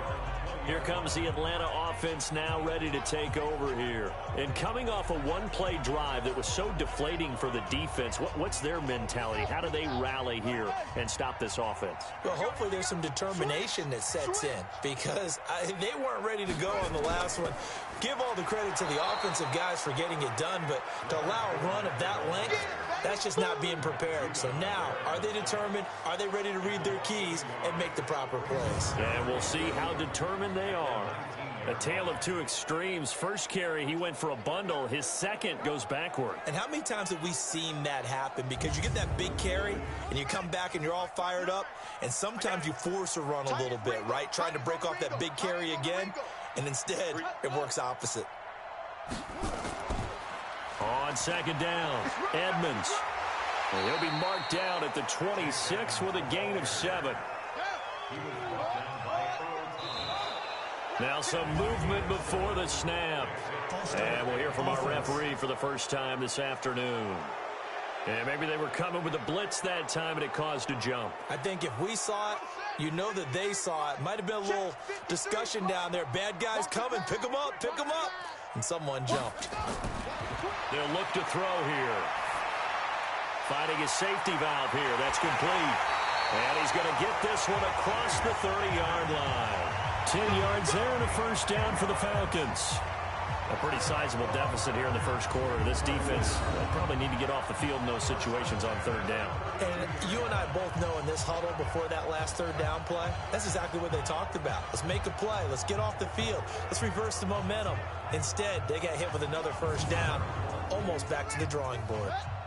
From the 32 now, here's 1st and 10. They'll run on 1st down, Edmonds. And they'll get it up just short of the 45 at the 44. 12 yards is the pickup. Good for a first down for the Falcons. One thing's for sure, this defense has to figure out how to stop the ground game. He's eating them up here in the first quarter. It looks like they have to go to different forces, aren't they? The conventional things aren't working too well. So I remember a coach of mine saying way back when a back's having a great game, you've got to get the ball out of his hands. See how far he can run without the ball. And what he meant was takeaways, knock it loose, because maybe you can't just stop him with just regular tackling. They keep it on the ground. This time it's Fournette. And across midfield he goes into Raven territory. It's a 7-yard carry to set them up with a 2nd and 3. Fournette running out of the gun. Just a yard on the pickup there, and it'll leave them with a 3rd and 3.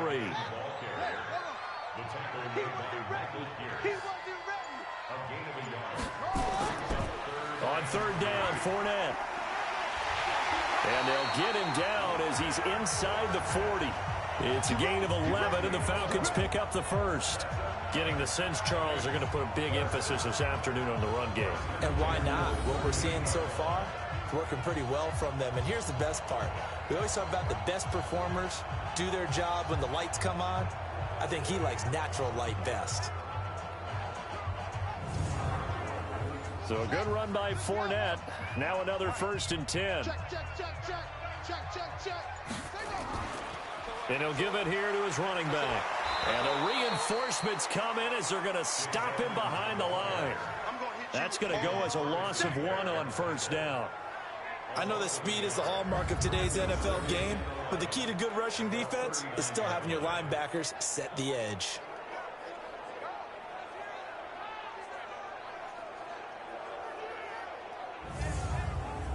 Maybe just a slight detour on what's been a strong drive. Here's 2nd and 11. Now Leonard Fournette. And that'll hurt the average a bit as this time they're able to get him behind the line. Officially, it will go as a 1-yard loss, and that's going to lead to a 3rd down.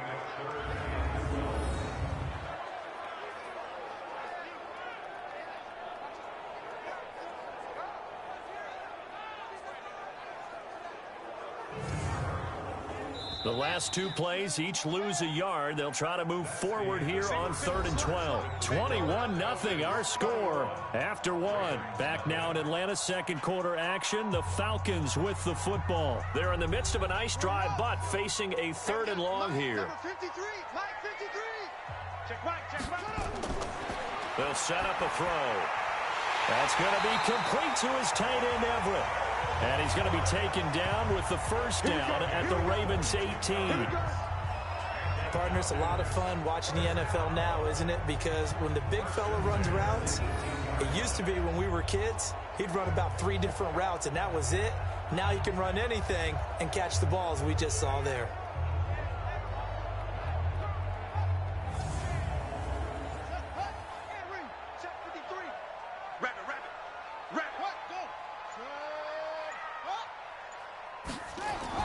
From the red zone now, they'll look to throw. Nowhere to escape, and he goes down.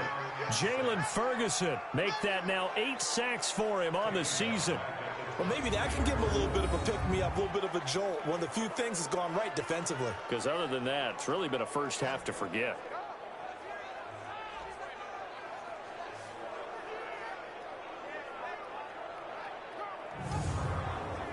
So after a rare misstep on this drive, they'll try to make amends on 2nd and 15. 2nd and 15. Complete to Jones. That throw good for only a couple. It brings up 3rd down. Okay, so now the question, how did he get that wide open? Well, we both know that he shouldn't, because from the time they handed out scouting reports before this game, he was circled, starred, everything. Find him, cover him. But sometimes you can scheme a guy open. You put the receivers in a bunch. Maybe you move some motion. Maybe you put him on the backside of a formation, and all of a sudden you've got a better matchup. Every now and then, the offensive guys, they figure a way to get him open, even with everyone keeping eyes on him. And that's certainly a guy they want to keep trying to scheme open. They're able to convert on 3rd down, and that sets up a 1st and goal. Like so many tight ends nowadays, they have no problem at all putting him in the slot and letting him go to work, and that's a nice pitch and catch right there for a 1st down.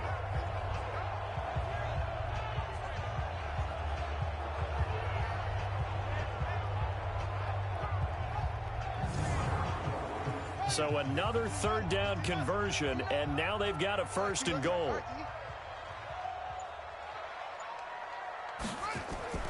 They'll try and run forward with Fournette. Only a yard on the pickup there. 2nd and goal. And this Fournette territory here, and he's alone in the backfield on 2nd and goal. He'll get it up the middle. And not a whole lot there. He does get a couple, taking it from the 5 down to the 3.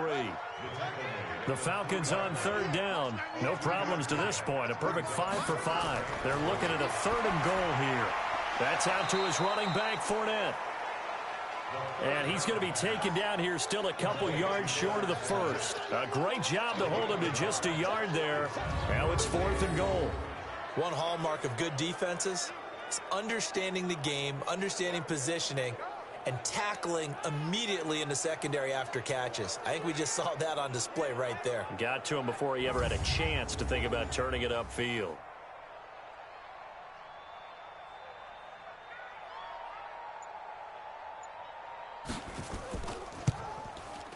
And his kick is good. And that stretches this lead even further. It's now 24-0. So it's an old-school extra point that counts 3 times. So it's certainly a disappointment they weren't able to get it in the end zone. Yeah, I can just imagine post-game, head coach looking at the box score, 19-yard field goal, grimacing a little bit, but having to realize that at that moment, getting 3 points was vital. Go ahead and get the points, put them on the board. And he'll be brought down at the 23, make it the 24-yard line.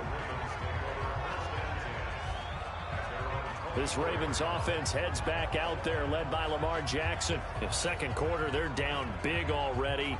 He's struggling as well. They've got to find something here. He's got to find something on this drive. And sometimes you take on all that extra pressure on yourself, and maybe you have to disperse it a little bit. Lean on some other people, lean on your teammates. Find someone who can take the pressure off and get the ball in their hands for a while. Or this, if he doesn't, this is getting out of hand, or it could get worse. On 2nd and 9, Jackson. And this one incomplete. Too much contact to hold on to that one, and it's 3rd down. The Ravens on 3rd down. Not good. 0 for 4 thus far. This is 3rd and 9. Snead's got it. And a good job defensively. They stop him short of the first at the 32. Now it appears we've got an injured Raven down there on the field. While the training staff takes a peek, we'll take a break.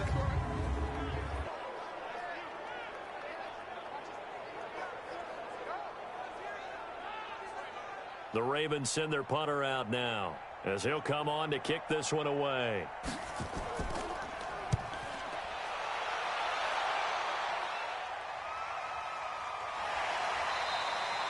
A big kick that time, 52 yards. And the offense will come back out deep in their own territory. And now trotting back out with the rest of his offensive mates, the big tight end. And as we look at his highlights, you know, sometimes I've asked you schematically, how do you stop one player? Well, how do you stop a tight end like this without opening up other holes, partner? You show your basic defenses, whether you're playing the 3-deep zone, the 2-deep zone, but you have your variations underneath it. So sometimes instead of the safety staying deep, the safety will drop down. A sky coverage, they call that. Sometimes the corner's responsible. You get a little, what they call a cloud, someone coming underneath. Sometimes the linebacker shows the ability to rush the passer and instead drops down and tries to get underneath the tight end as he tries to run routes. So many different things you can do from basic sets. Trying to prevent those highlights we saw. So the opening play of the drive goes backwards. Now they'll come up on 2nd and 12. Off the play fake, he'll look to throw. Looking downfield, a battle for it, and it's intercepted. Picked off at the 48, and his guys are going to take over at their own 48-yard line. And he may want to track down that football because that's interception number 1 on his career. You're saying that's going into the trophy case? I'd put it there. Yeah, no doubt about it. That's when you ask the equipment guys to make sure they hold it for you after the game. But if you play in the back 7 on defense, that's part of your job, finding ways to take the ball away from the other team. Lamar Jackson marching back onto the field. He's got to dig deep here, doesn't he? Team's losing. He's not playing well either. And they always tell you, don't press. You'll make things a little bit worse. But in this particular situation, you try and heighten your play a little bit. So far, he's thrown 1 interception. He wants to balance that off with at least 1 touchdown pass in order to get his team back moving forward. And they'll get him down as he's inside the 40. They get 14 on that one. That's good for a Baltimore first down. Tremendous blocking by the interior of the offensive line. They didn't just gash him there. They blasted a gaping hole for him to gallop through. I think if he comes back to the huddle, he better be giving them a whole lot of credit and thanking them for that much space to rumble.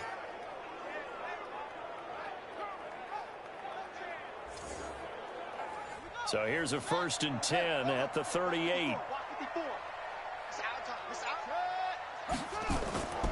Back to the ground, this time with Ingram. Ingram churning, he lost the football, and the Falcons grab it. And they have possession, and they have it at the 38-yard line. Off often on fumbles, you look at the guy who coughed it up and say, geez, what did he do? But, hey, let's tip the cap to the defense here. Not a problem at all, my man. I'm not even going to tip it. I'm going to doff my cap to him. Congratulations. Big-time play. Knocking it free and creating something good for your team. Getting set to go again as we look at the back, heading onto the field again. A good job in the passing game, decent job in the running game, but really they've been more effective through the air. We'll see if that shifts at all as this goes on. Thus far, it feels like they're calling this game in reverse. Normally you run to set up the pass. Here it feels like they're passing, hoping to set up the run and be more effective later on in the game. Yeah, you can do it both ways. We usually talk about it in the reverse, however. No doubt about it. I call it no gain there on the first down play. On second down, this is Edmonds. And they see right through that defensively as he'll be hit and taken down to the backfield. He'll wind up losing a yard on the play, and it'll be 3rd and 10. Well, with the kind of half he's had, I think we can forgive him that run, right? Not every run's going to be a big play, is it? No, and also the blocking just wasn't there. No room to run. Yeah, defensively, they got to find a way to build on that because he's eating them alive in the first half. They're going to look to throw.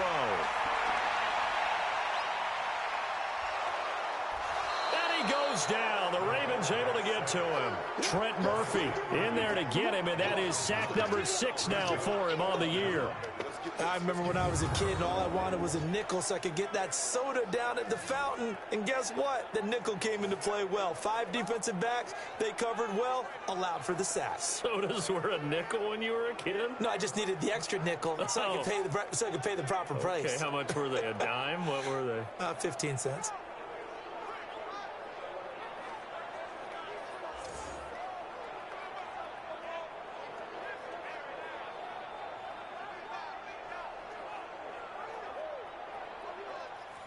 The Falcons send out their punter as the drive goes backwards, so he's on to punt it away.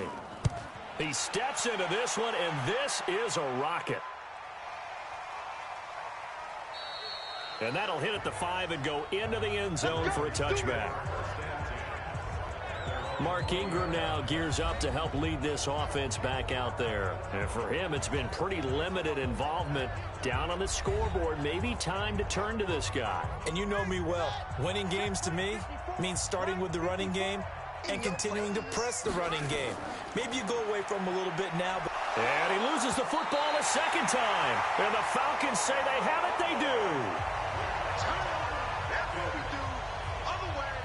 The psychology of the game never ceases to amaze me because you would think there would never be a fumble from what we hear from coaches all the time, right? And how much they practice not fumbling. Practice it, preach it, talk about it all the time. You would think no one would ever turn it over. Yet they are humans out there running around, and we just saw another one. Opportunistic by the defense. Leonard Fournette making his way back out there. The passing game, they've had more success there than the running game. Maybe something they game plan for. How come they didn't tell us about it? Because they wanted to keep it a secret. We did ask, didn't we? But I think what happened in this one is they've realized that they've established the run pretty well, and teams are going to key on that. They thought they could open it up and have success through the air, and that's exactly what's going on. Yeah, they've had success, at least so far, here in the second quarter.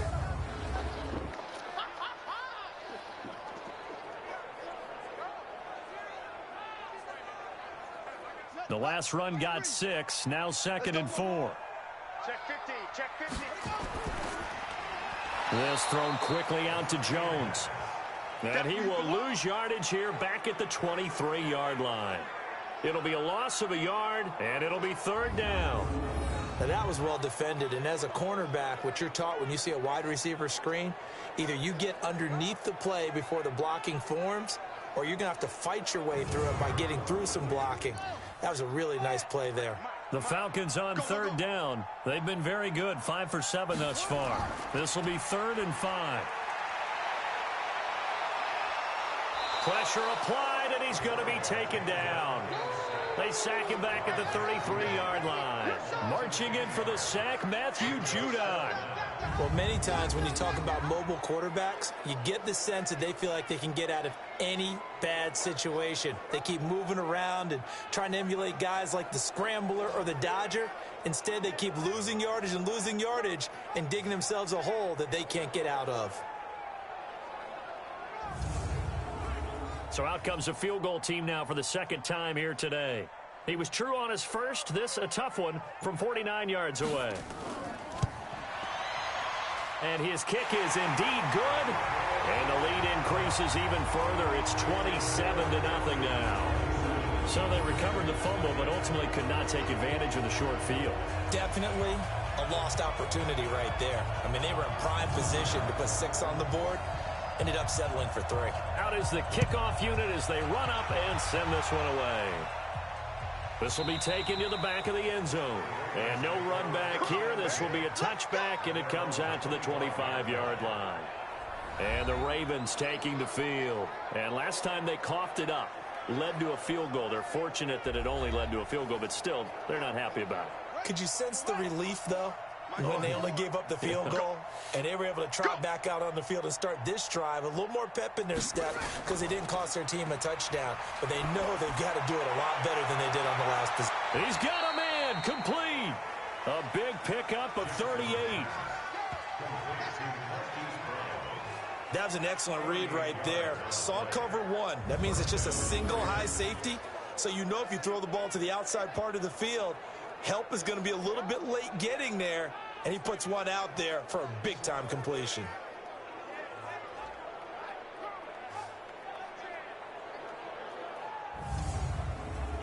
So how about that for a chain mover? They're all the way down inside the 40 now for 1st and 10. Geis. Yeah, boy, this defense again really making things tough on him as they stop him for no gain.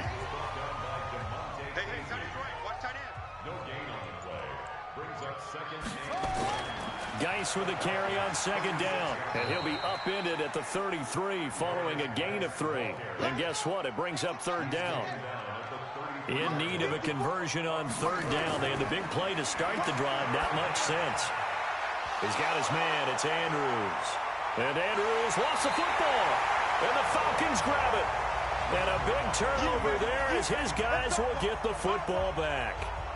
And now 3 drives, 3 fumbles. What's amazing about it is when we go around and watch practices, how many times do we see them put that sleeve over a football now to make it more slippery and hard to handle?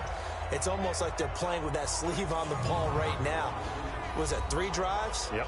3 fumbles? 3 fumbles. It's time to change our luck some way, somehow. Focus, concentration. You'll hear those words on the bench in a big way right now. 53, Mike 53. And let's pin the mirrors back and go full. Oh, that was dangerous. Threw it into coverage, almost picked. But instead, they'll keep it on 2nd down.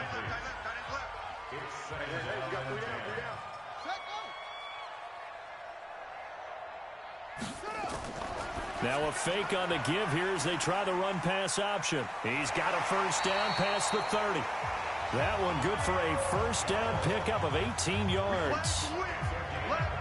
That's what we're used to seeing from him right there. Plays like that, why he's number 4 in the league in terms of receiving yardage. Able to make adjustments all along the way. Doesn't matter where he lines up, where he releases from. Working his way into the secondary, figures out defenses and finds weak spots in order to get open.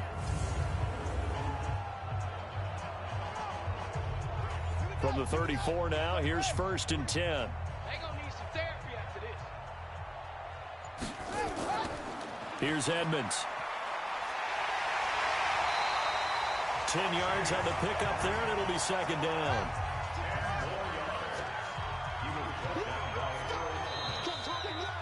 Two minutes remaining in this first half of football.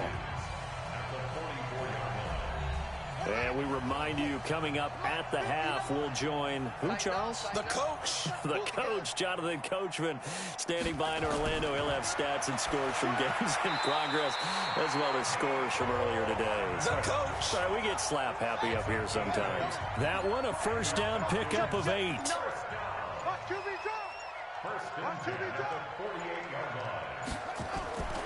They'll look to throw now on first down. They'll find Everett there, complete.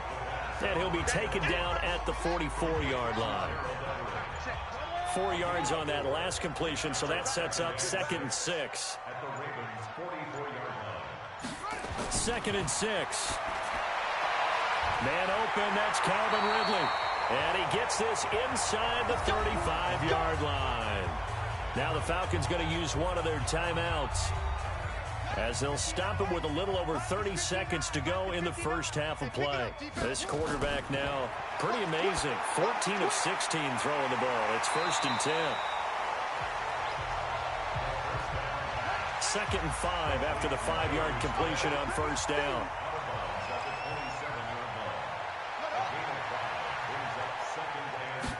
2nd and 5. Jones has it.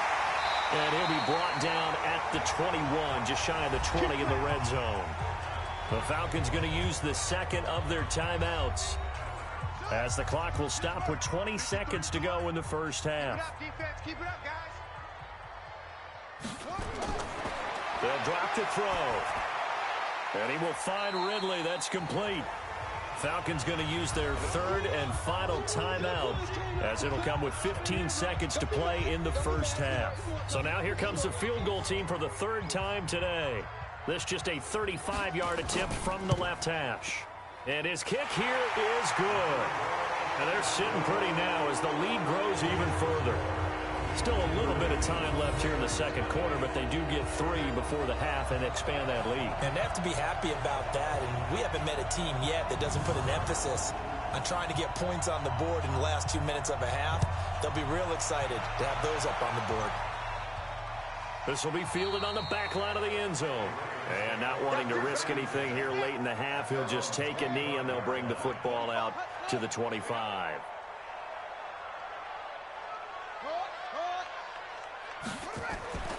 And they'll indeed start on the ground to run that clock. And defensively, they're just looking to keep him contained as they're able to get him down. Now a timeout taken.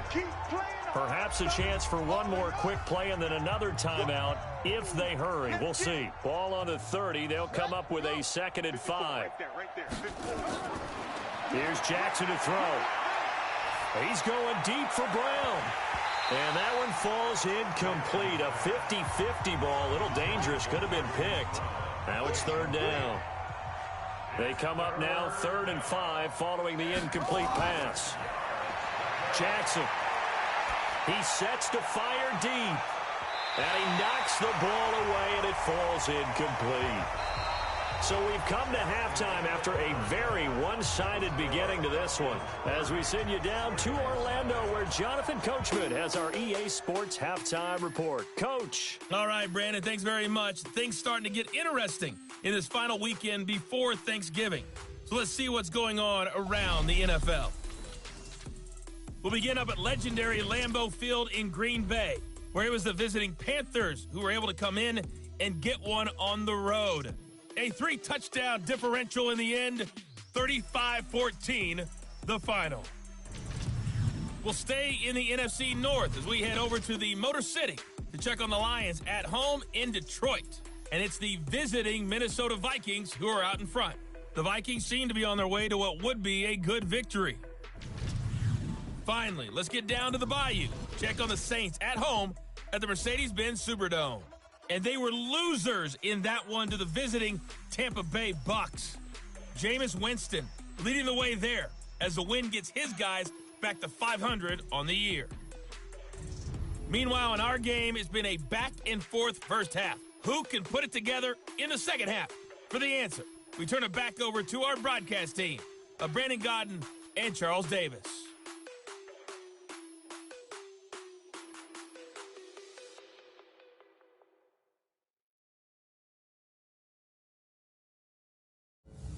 All right, Coach, thank you, and we welcome everyone back for quarter number 3. This is taken about 7 yards deep, and no run back here. This will be a touchback, and it comes out to the 25-yard line. Atlanta now coming out on the field. They had a big first half. Now they have a chance to add to that lead here in the opening possession of the second half. And everyone always asks about halftime adjustments, kind of the key phrase. What did you do at halftime? Well, the way they ran offense in the first half, I think they were very calm, congratulatory, but also what they were saying is don't expect them to be the same on defense. They'll be the ones making the adjustments. Let's see what they do, and we'll attack accordingly. And we'll see how they attack here. He completes it to Jones. And he will lose yardage and be backed up to the 24. It'll wind up being a loss of 2. And that'll bring up a 3rd and 11 situation. Well, I know it goes against the instincts of the person catching the ball because all you're ever taught is catch the football, don't drop it. But drop it there. Yeah, in that situation, dropping it would have been better. End up losing yardage, even though they completed the pass. As good as a sack. Yeah, how about that? Although they won't get the same credit for it, and it won't help them at contract time. Back to throw. Throwing for his running back, and he's got him complete.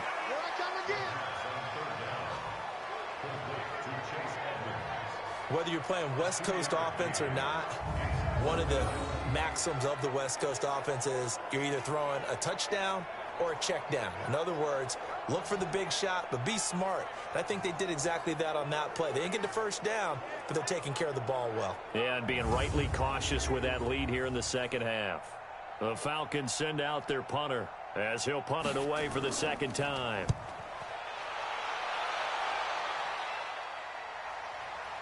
Here's Hill on the return. And when it's said and done, it's a 58-yard punt. And the Ravens, they'll take over. The Ravens offense getting ready now for their first possession of the second half.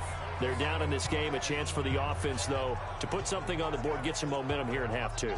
Try and get things kick-started for them. And you know at the half, they discussed how they were going to get that done. This is where scripting comes into play a lot of the time. How many plays do you script coming? And Jackson cannot get away, and he'll go down. Tack McKinley, he's the one to get him, and that is sack number 7 for him on the year. That's their first time getting to the quarterback, sack number 1. And, you know, they had 5 last week, I'm remembering. And you have to find a way to slow down the pass rush, not necessarily with just protecting your quarterback, but you show them a lot of different looks, and they did that in the first half. You know, different angles, different things to slow down the speed. They got to him here in the second half. Now they've got to come up with a counter to that and maybe do something different. After the sack on first down, Jackson. This one complete to Ingram. And he'll be out of bounds right around the 14. It's a 4-yard pickup, and they're going to face an uphill battle here on 3rd and long. To throw is Jackson. And the throw there going to be incomplete. It's been this way most of the afternoon, hasn't it? This secondary really put this receiving core on lockdown. Listen, they've worked together like a basketball team that's playing excellent defense. Great communication, doesn't matter whether it's man or zone. And especially against deep balls, as we saw there, they're not giving up anything to them. The Ravens send their punter out now. He's been terrific so far.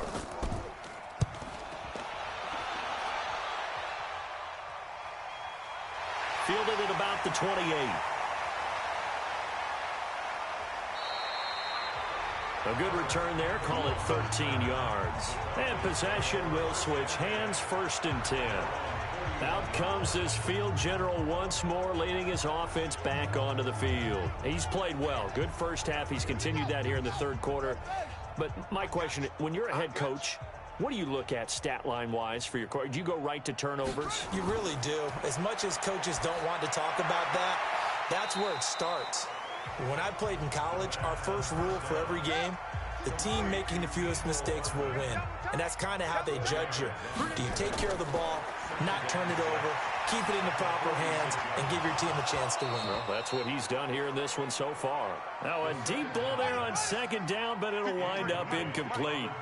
So after the 2nd down incompletion, they'll come up now against a 3rd and 6. Looking to throw. And he's got a man, Calvin Ridley. A gain of 7, and they pick up the 1st. Well, we always hear about the connections some quarterbacks have with certain receivers. I think this guy has a connection with just about everyone. Didn't mind throwing it in there against double coverage to him. Shows some confidence, supreme confidence. Big-time confidence that he would make the play for him, and he did.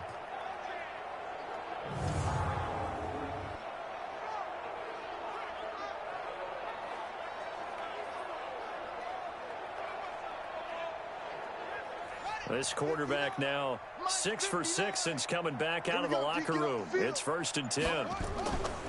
On the ground, it's Edmonds. Give him a couple on the carry there. 2nd and 8. The last run got a couple. Here's 2nd and 8. Here's 2nd and 8. This complete to Jones. And all the way inside the 15 before they drop it. Good yardage after the catch. Is that play good for 30 and a first? Just more of the same there, partner. Guys have just been running free in the secondary this entire game. No pass rush, a lot of passes completed. Been an easy day for them.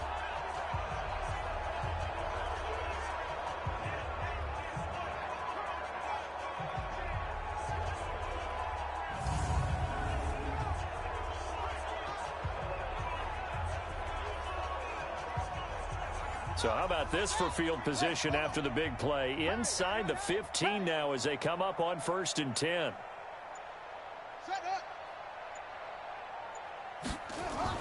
Inside the red zone here. They'll look to throw. That's complete to Edmonds, his running back.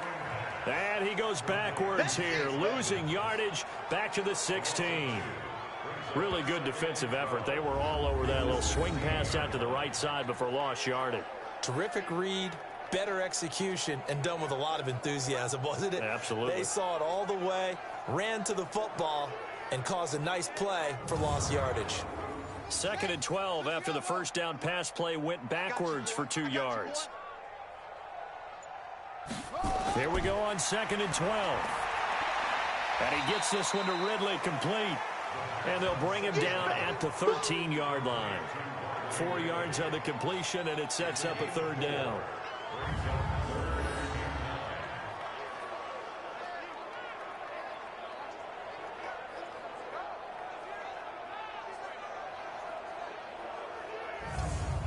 Now play number 7 of this drive, but it's a tough 3rd and 9. Watch the curl. Watch the curl. Where'd he go? Back to throw here. And that will be taken in by Ridley for a Falcon touchdown. Calvin Ridley, his 5th touchdown now on the year as his guys continue to pour it on. And, partner, they found a gap there on the post pattern, and it was in the middle 3rd of the field. And that's really difficult to do because ordinarily the safeties are back there to prevent that happening. But they found the opening and exploited it. Extra point right down the middle, and that will extend this big lead. So that drive takes them down the field in 8 plays. And the end result, an Atlanta touchdown.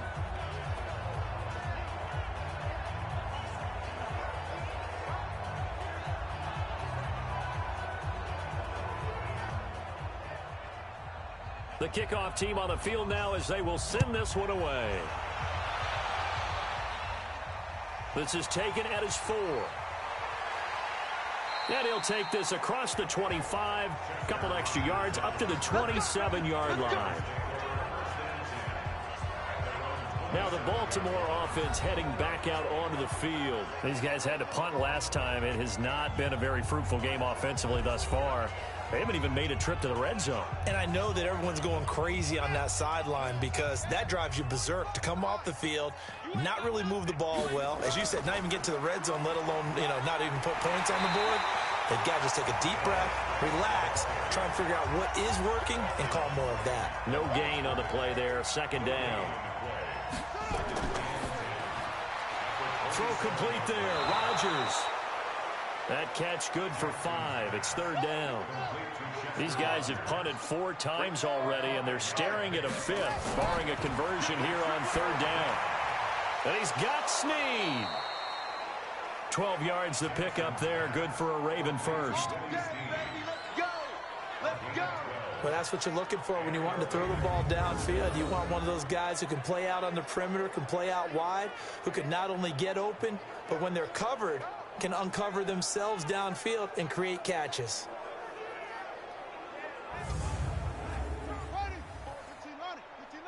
Check. Watch 54. Watch 54. Hey, let's get this. Set. Cut. Check.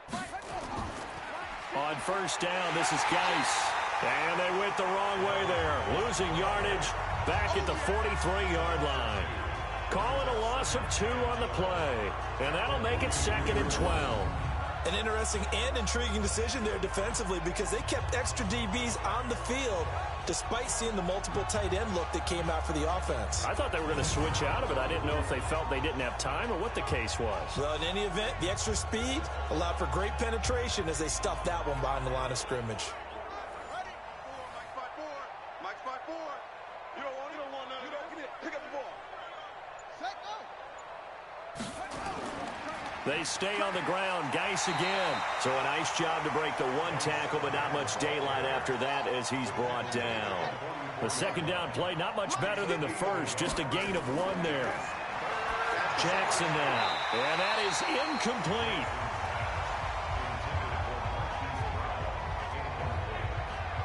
Another drive comes and goes. Still nothing on the scoreboard. Yeah, and when the second half comes, you know, it's real easy to get discouraged and wonder if you're ever going to get things started. You just got to fight through it. Got to keep pounding away. The Ravens send their punter out now as he's on for the 5th time here today. And he deserves a bronze leg as he gets this one away. And problems spreading to the punt team now. This one goes all the way into the end zone on the fly, so that'll come back to the 20. There again is the running back as he trots onto the field. He is knocking on the door for 100 yards in this ball game. And it's so important. It doesn't seem like it's that big of a deal. Just short of it, a little bit over. A little bit over feels better to everyone. Offensive line, running back, team totals. Just something magical about breaking that barrier. And he's right there on the doorstep now. It's a gain of 13 and a first down for Atlanta.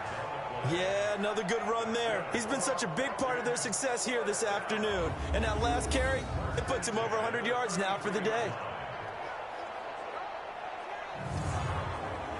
So they'll come up 1st and 10 now from the 33. I'm going to come back to you. Ready, go.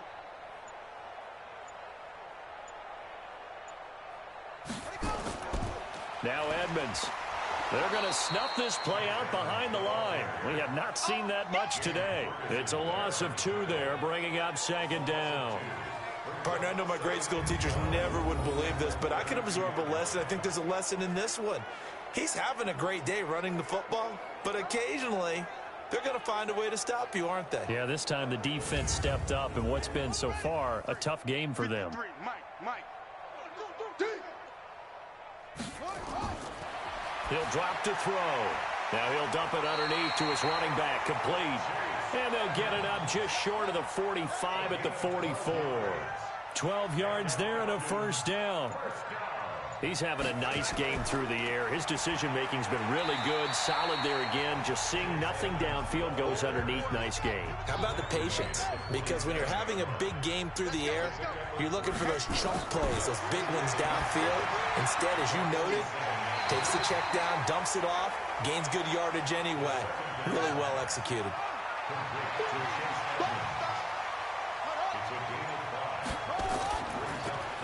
Complete to Jones. And he'll get nothing out of that one. The completion there winds up a wash, and it'll bring up 4th down. They dialed up the blitz on 3rd down, and your worry as a defense that they can hit you with a big play in that situation. Instead, the blitz pays off, able to rally to the football and make the play. The Falcons send out their punter as he's on to kick it away.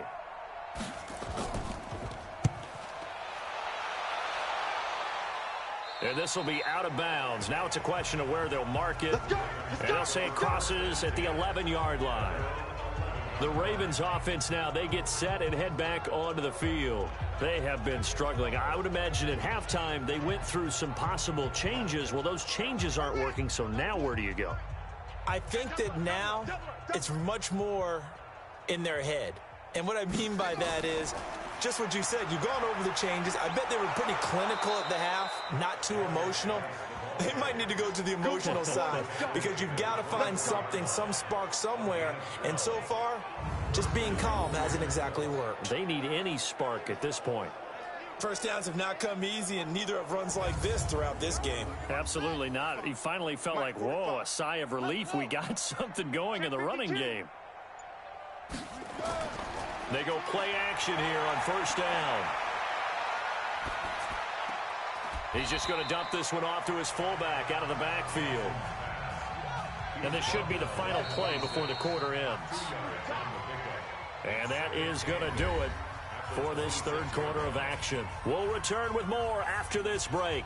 You're watching the NFL on EA Sports.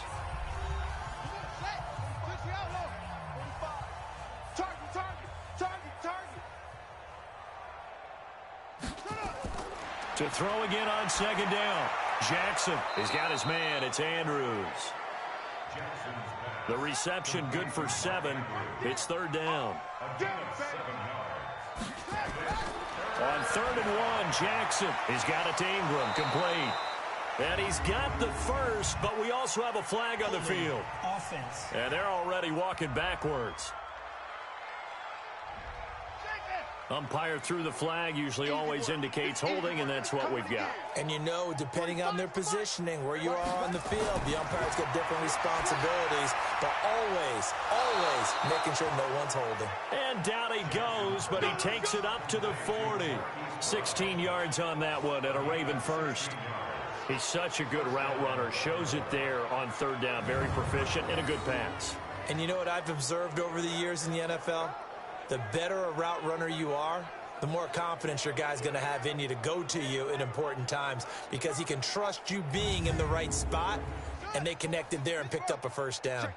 Jackson now a perfect 8 for 8 to start the second half. Not bad. 1st and 10. This pass complete. Jackson finding Andrews. And he'll get up near the 45. They'll spot it at the 44. That throw good for 4. It's second down. 4 yards on that last completion, so that sets up 2nd and 6.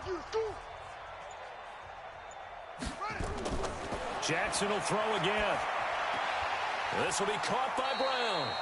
It's a first down on a gain of 10. Jackson and the offense come up 1st and 10, and he's hit on all 5 of his pass attempts on this drive so far.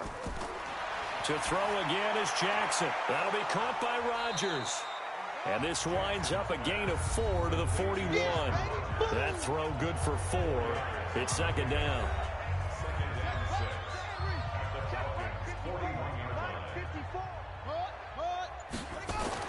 Looking to throw again on second down.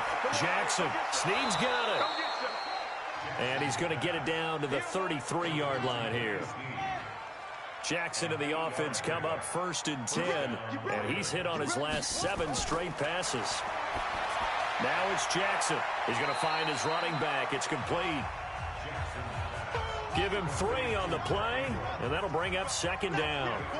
That first down completion only netted him 3. 2nd and 7. A throw over the middle, taken in. And he'll be brought down at the 21, just shy of the 20 in the red zone. 9 yards to pick up there, and it's a first down. Jackson on first down. Oh, he dropped it. And that's pretty indicative of the way this one's gone. From the 21, it's 2nd and 10. To throw is Jackson. Throwing again. It's Hill, complete. And he's brought down just outside of the 10 at the 11. They'll wind up getting 10 back as that sets him up for third down. The last catch nearly got him a first, but it did not, and they'll try to convert on 3rd and inches. Meanwhile, on 3rd down, they take a shot at the end zone, but it's incomplete. This one winding toward a conclusion, and how would you assess how the secondary has played? Well, we just saw them take another shot downfield that was incomplete, correct? Correct. So my assessment is that if anyone's played really well in this game, it's been the secondary. That was the latest example. Yeah, they've been solid. Really, the whole defense has been solid. Still pitching a shutout. Well, it's a Pyrrhic victory at best, but, Charles, no team wants to get shut out, so it's hard to blame them for taking the 3 there. You can't blame them one bit. It hasn't been the best performance, that's for darn sure. But there is something to be said for fighting to avoid the goose egg, and they're at least trying to finish out strong. This is taken at his 4. And a good return as he'll be stopped just shy of the 30-yard line. Getting set to go again on offense. We get a peek at Julio Jones now. All right, so let's look at these numbers. I don't want to read the tea leaves here too much, but maybe he's in his own head a little bit after that hot start and the cool-off. Sometimes that happens, and this is where you get tested as a player in this league if you truly want to be an impact player or a star, because that's what they're going to face each and every game. Extra coverage, extra people. So now, do you fight through it? Do you find other ways? Or do you allow it to affect you to the point where you're no longer an impact on the game? Again, they run with Edmonds. Call it a gain of a couple, and that's going to leave them with a 3rd and about 5.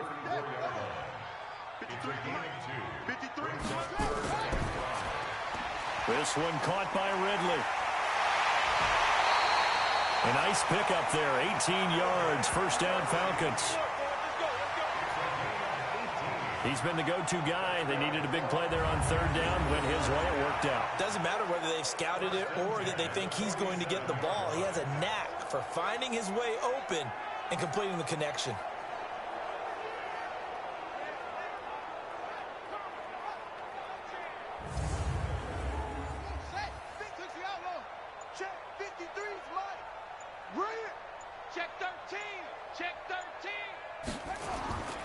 Now a play fake here on 1st down. He's got Smith here. 10 yards there and a 1st down for the Falcons.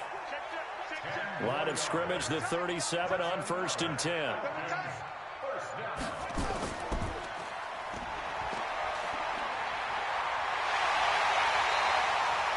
"23 yards on the play." I like watching the wide receiver screen because it's a real teamwork play. Because guess what? The guy catching the ball, he'll get all the credit. But how about the people up to block in front of him, either fellow receivers or offensive linemen? That makes that play a really nice timing play, and sometimes it can break big.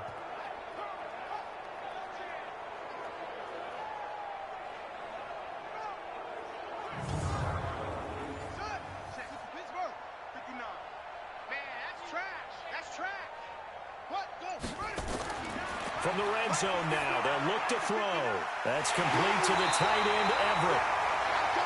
And stopped a few yards shy of the goal line at the 3. 11 more yards that go around, a 1st down as well. They'll try and run for it on 1st and goal. And he gets in. Touchdown, Atlanta. Chase Edmonds. His 2nd touchdown of the game, his 3rd on the year, as his guys continue to put this one out of reach. Trying to bust out of that losing funk, and these fans have to like this. Say, all right, fellas, this is more like it. And I know that if this holds up after the game, they're going to give the fans a lot of credit, being at home, getting the support. But you and I both know it goes deeper than that. They had to get it together in their own facility, look each other in the eye and say, okay, what's it going to take to break this losing streak? And they really came together with a good week of practice. Point after, right down the middle. And the lead will swell by 1 more. So this drive spans 7 plays. And it ends with a 3-yard scoring run.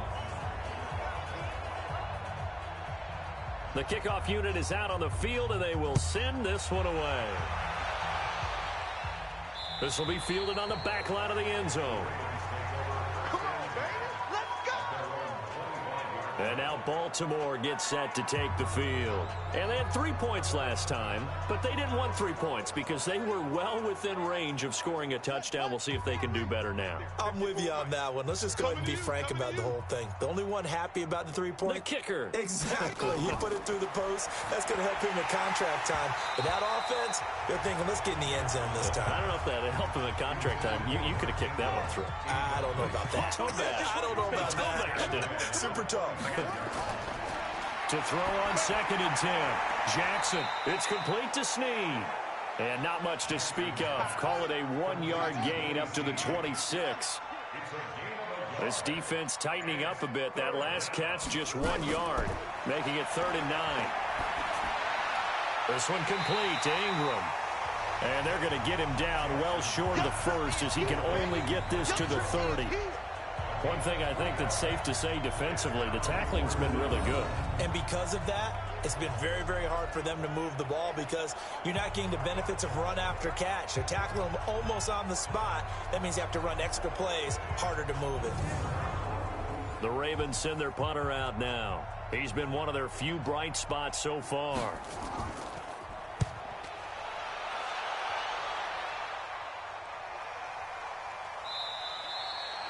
So a change of possession here on the punt. And the offense will take over with a new set of downs. Here comes the Atlanta offense now ready to take over here. We find ourselves here in the midst of a one-sided affair. A lot of fill time down the stretch, Mr. Davis. So we could talk about food because that is something that you and I enjoy. We share that. We enjoy our time at the table. So maybe the best steakhouses in the city, but in all seriousness, the performances that we've seen this year, we've seen a bunch of great ones, and it's going to be hard to parse who's going to win the MVP. Yeah, it really is. Is it going to be a runner? Is it going to be a thrower? Can a defender finally win it this season? Those are the things that we could probably discuss. And collectively, this is about as dominant of a performance as you could have hoped for on both sides of the football. Might have to put it #1 for what we've seen this season. From the 34 now, here's 1st and 10. On 1st down, Edmonds. And maybe a measure of revenge there. He's had his way in this one, but this time they get him behind the line. It'll be a loss of 1, and it'll be 2nd and 11. Well, the offense has had a big day. He's been great running the football, but I don't think anybody liked that last result. No, they didn't like the last result at all, but they have to look at it in total, don't they? They've had a big day running the football. You take an occasional loss or an occasional bad play along the way, but all in all, they have to like what they've done.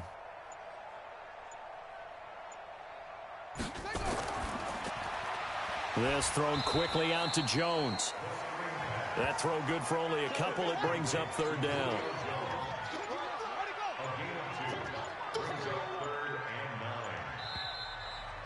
Just 2 minutes remaining here in the 4th quarter of what has been a one-sided affair.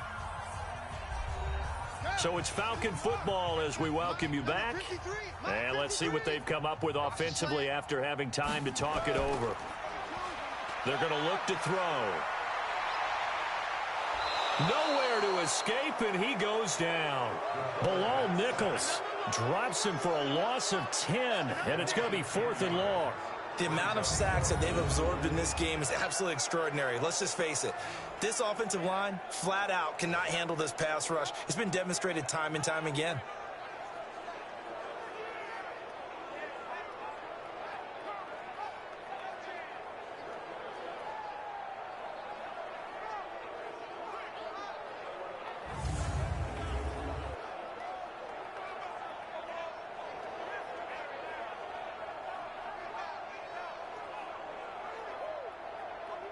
The Falcons send out their punter as he'll punt it away for the 4th time today. And he gets this away, and look at this. This is a good one. And this one hits at the 1, continues on into the end zone for a touchback. Now the Baltimore offense heading back out onto the field. They've lost this one. Their offense has struggled. Do they try to put together something here at the end just to take into next week? Yeah, sometimes teams want to do that and coaches want to. I remember one time I was on a team and we were losing late in the game like this, and you knew it was lost. It was over, right? And the coach called a running play and pretty much said to everyone, I want to see something executed well before we get out of here. And that was the message to the team. Just something to build on. Just something to build on, get it done, and maybe we can look at that and say, we'll get better as we go forward. Throwing again on 2nd down. Jackson got a man. It's Brown. A gain of 13. It's a 1st down. So they'll come up 1st and 10 now from the 33. Looking left side, Andrews with it complete. And he gets this up across the 35 before he's out of bounds. To throw again on 2nd down. Jackson caught by Snead over the middle. And he'll get up to the 43-yard line. 7 yards there and a first down. Jackson and the offense come up 1st and 10. And he's 4 for 4 now, throwing the ball to start the drive. A big offensive explosion help leading them to victory. And the defensive guys, they're just saying, hey, put those points up every week. We'll just keep winning. They will gratefully accept them, won't they? It makes their job that much easier when they're scoring that many points. Allows them to play with a totally different style and a different flow. So for Atlanta, they continue to put themselves in position.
Shake 'em, I invite 'em to the fire, then I bake 'em, I'ma break 'em, I'm a Hall of Fame legend, they should go and hang my jersey. Made to put in work, I don't think they really heard me like, move the chains, I'm about to make a play. Move the chains, tell them get up out the way. Move the chains, I'm about to win the game. Move the chains, baby, tell them move the chains. Ain't no stopping me, ain't no topping me, I am up. Number 1 seed, ain't nobody popping up. Got a squad of gorillas from the jungle suited up. You kicking off against me, hope you ready, get it up. Got me booted up, popping out a Sprinter or a truck. Whole team chasing bags while they chasing us. Calling audible, I read the game, I think it's time to switch. You get hit, if I miss, then my teammates got the blitz, yeah. Move the chains, I'm about to make a play. Move the chains, tell them get up out the way. Move the chains, I'm about to win the game. Move the chains, baby, tell them move the chains.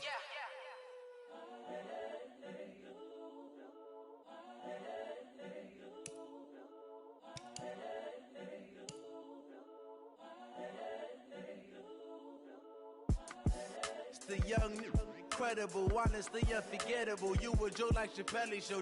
This so perennial. Do this for my millennials. I be murdering any flow. I just had to let you know. It's the young, incredible, honestly unforgettable. You a joke like Chappelle show. This so perennial. Do this for my millennials. I be murdering any flow. Yeah. I just had to let you know. Yeah. Give me that work and I can sell it. I put it on the line like I ain't selfish, nah. The story flip if I let you tell it. Put my heart and soul in so you feel it. I ain't never faking, I'm the realest since Tupac in imprisonment, claiming his innocence. Currently, I'm the greatest rapper in a sense. But any currency, I'm still guaranteed my wins. This is coming from within, I stuff for real, I don't pretend. When the OG spilling knowledge, bet it's best you soak it in. I'm a prophet to them scholars, got them chakras opening. Got them fixing up they octaves, now they truly focused in. I'm seeing 2020 visions. Daily manifesting on my premonitions. Best to keep it neutral, got my own religion. The brainwash, gotta make your own decision. My word is James Bond, I stay on a mission. Coming for the top position, ain't no competition, man. Pull up in the top is missing, the opposition in. All that lane switching, this is what the game is. It's the young, incredible, honestly unforgettable. You a joke like Chappelle show. This so perennial. Do this for my millennials. I be murdering any flow. I just had to let you know. It's the young, incredible, honestly unforgettable. You a joke like Chappelle show. This so perennial. Do this for my millennials. I be murdering any flow. I just had to let you know.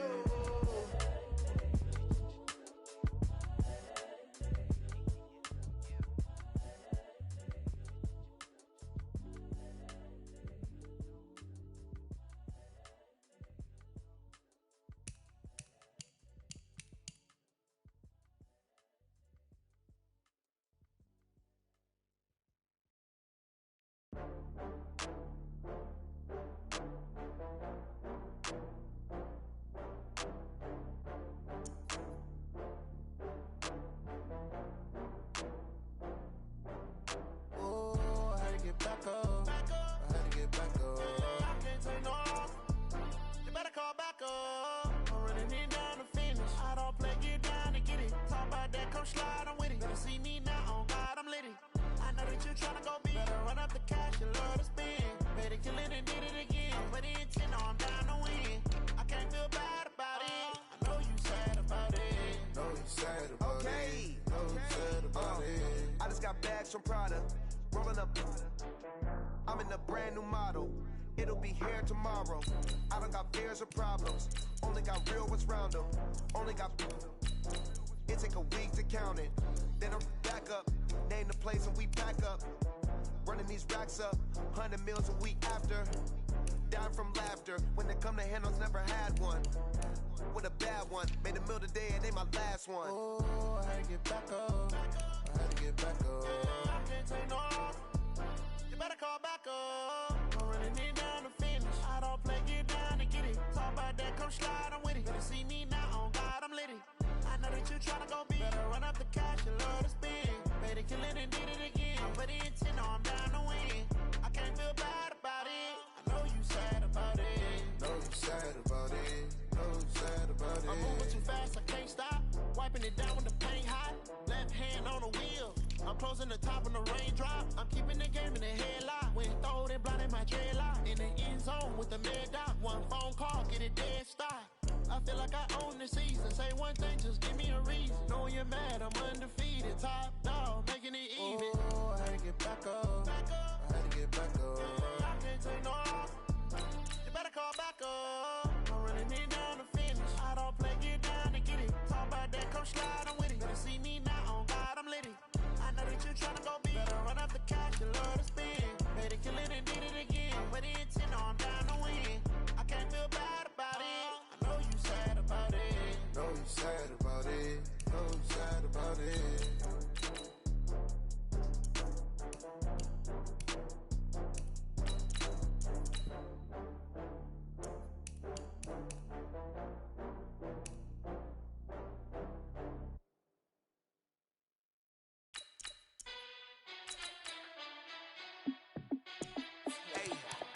How fit to be the boss? Let me find out. My team ballin', you look like you need a timeout. I'm a star in the clutch, I'ma shine out. Working hard, yeah, I'm back on my grind now. Game on, took a loss, but I stay strong. Super Bowl rings, I just wanna play off. Gotta go hard, I can never play soft. Giant in New York, I run it back like Saquon. And I gotta win no matter what, like fourth down, Hail Mary, no punch. Like every time I touch down, I got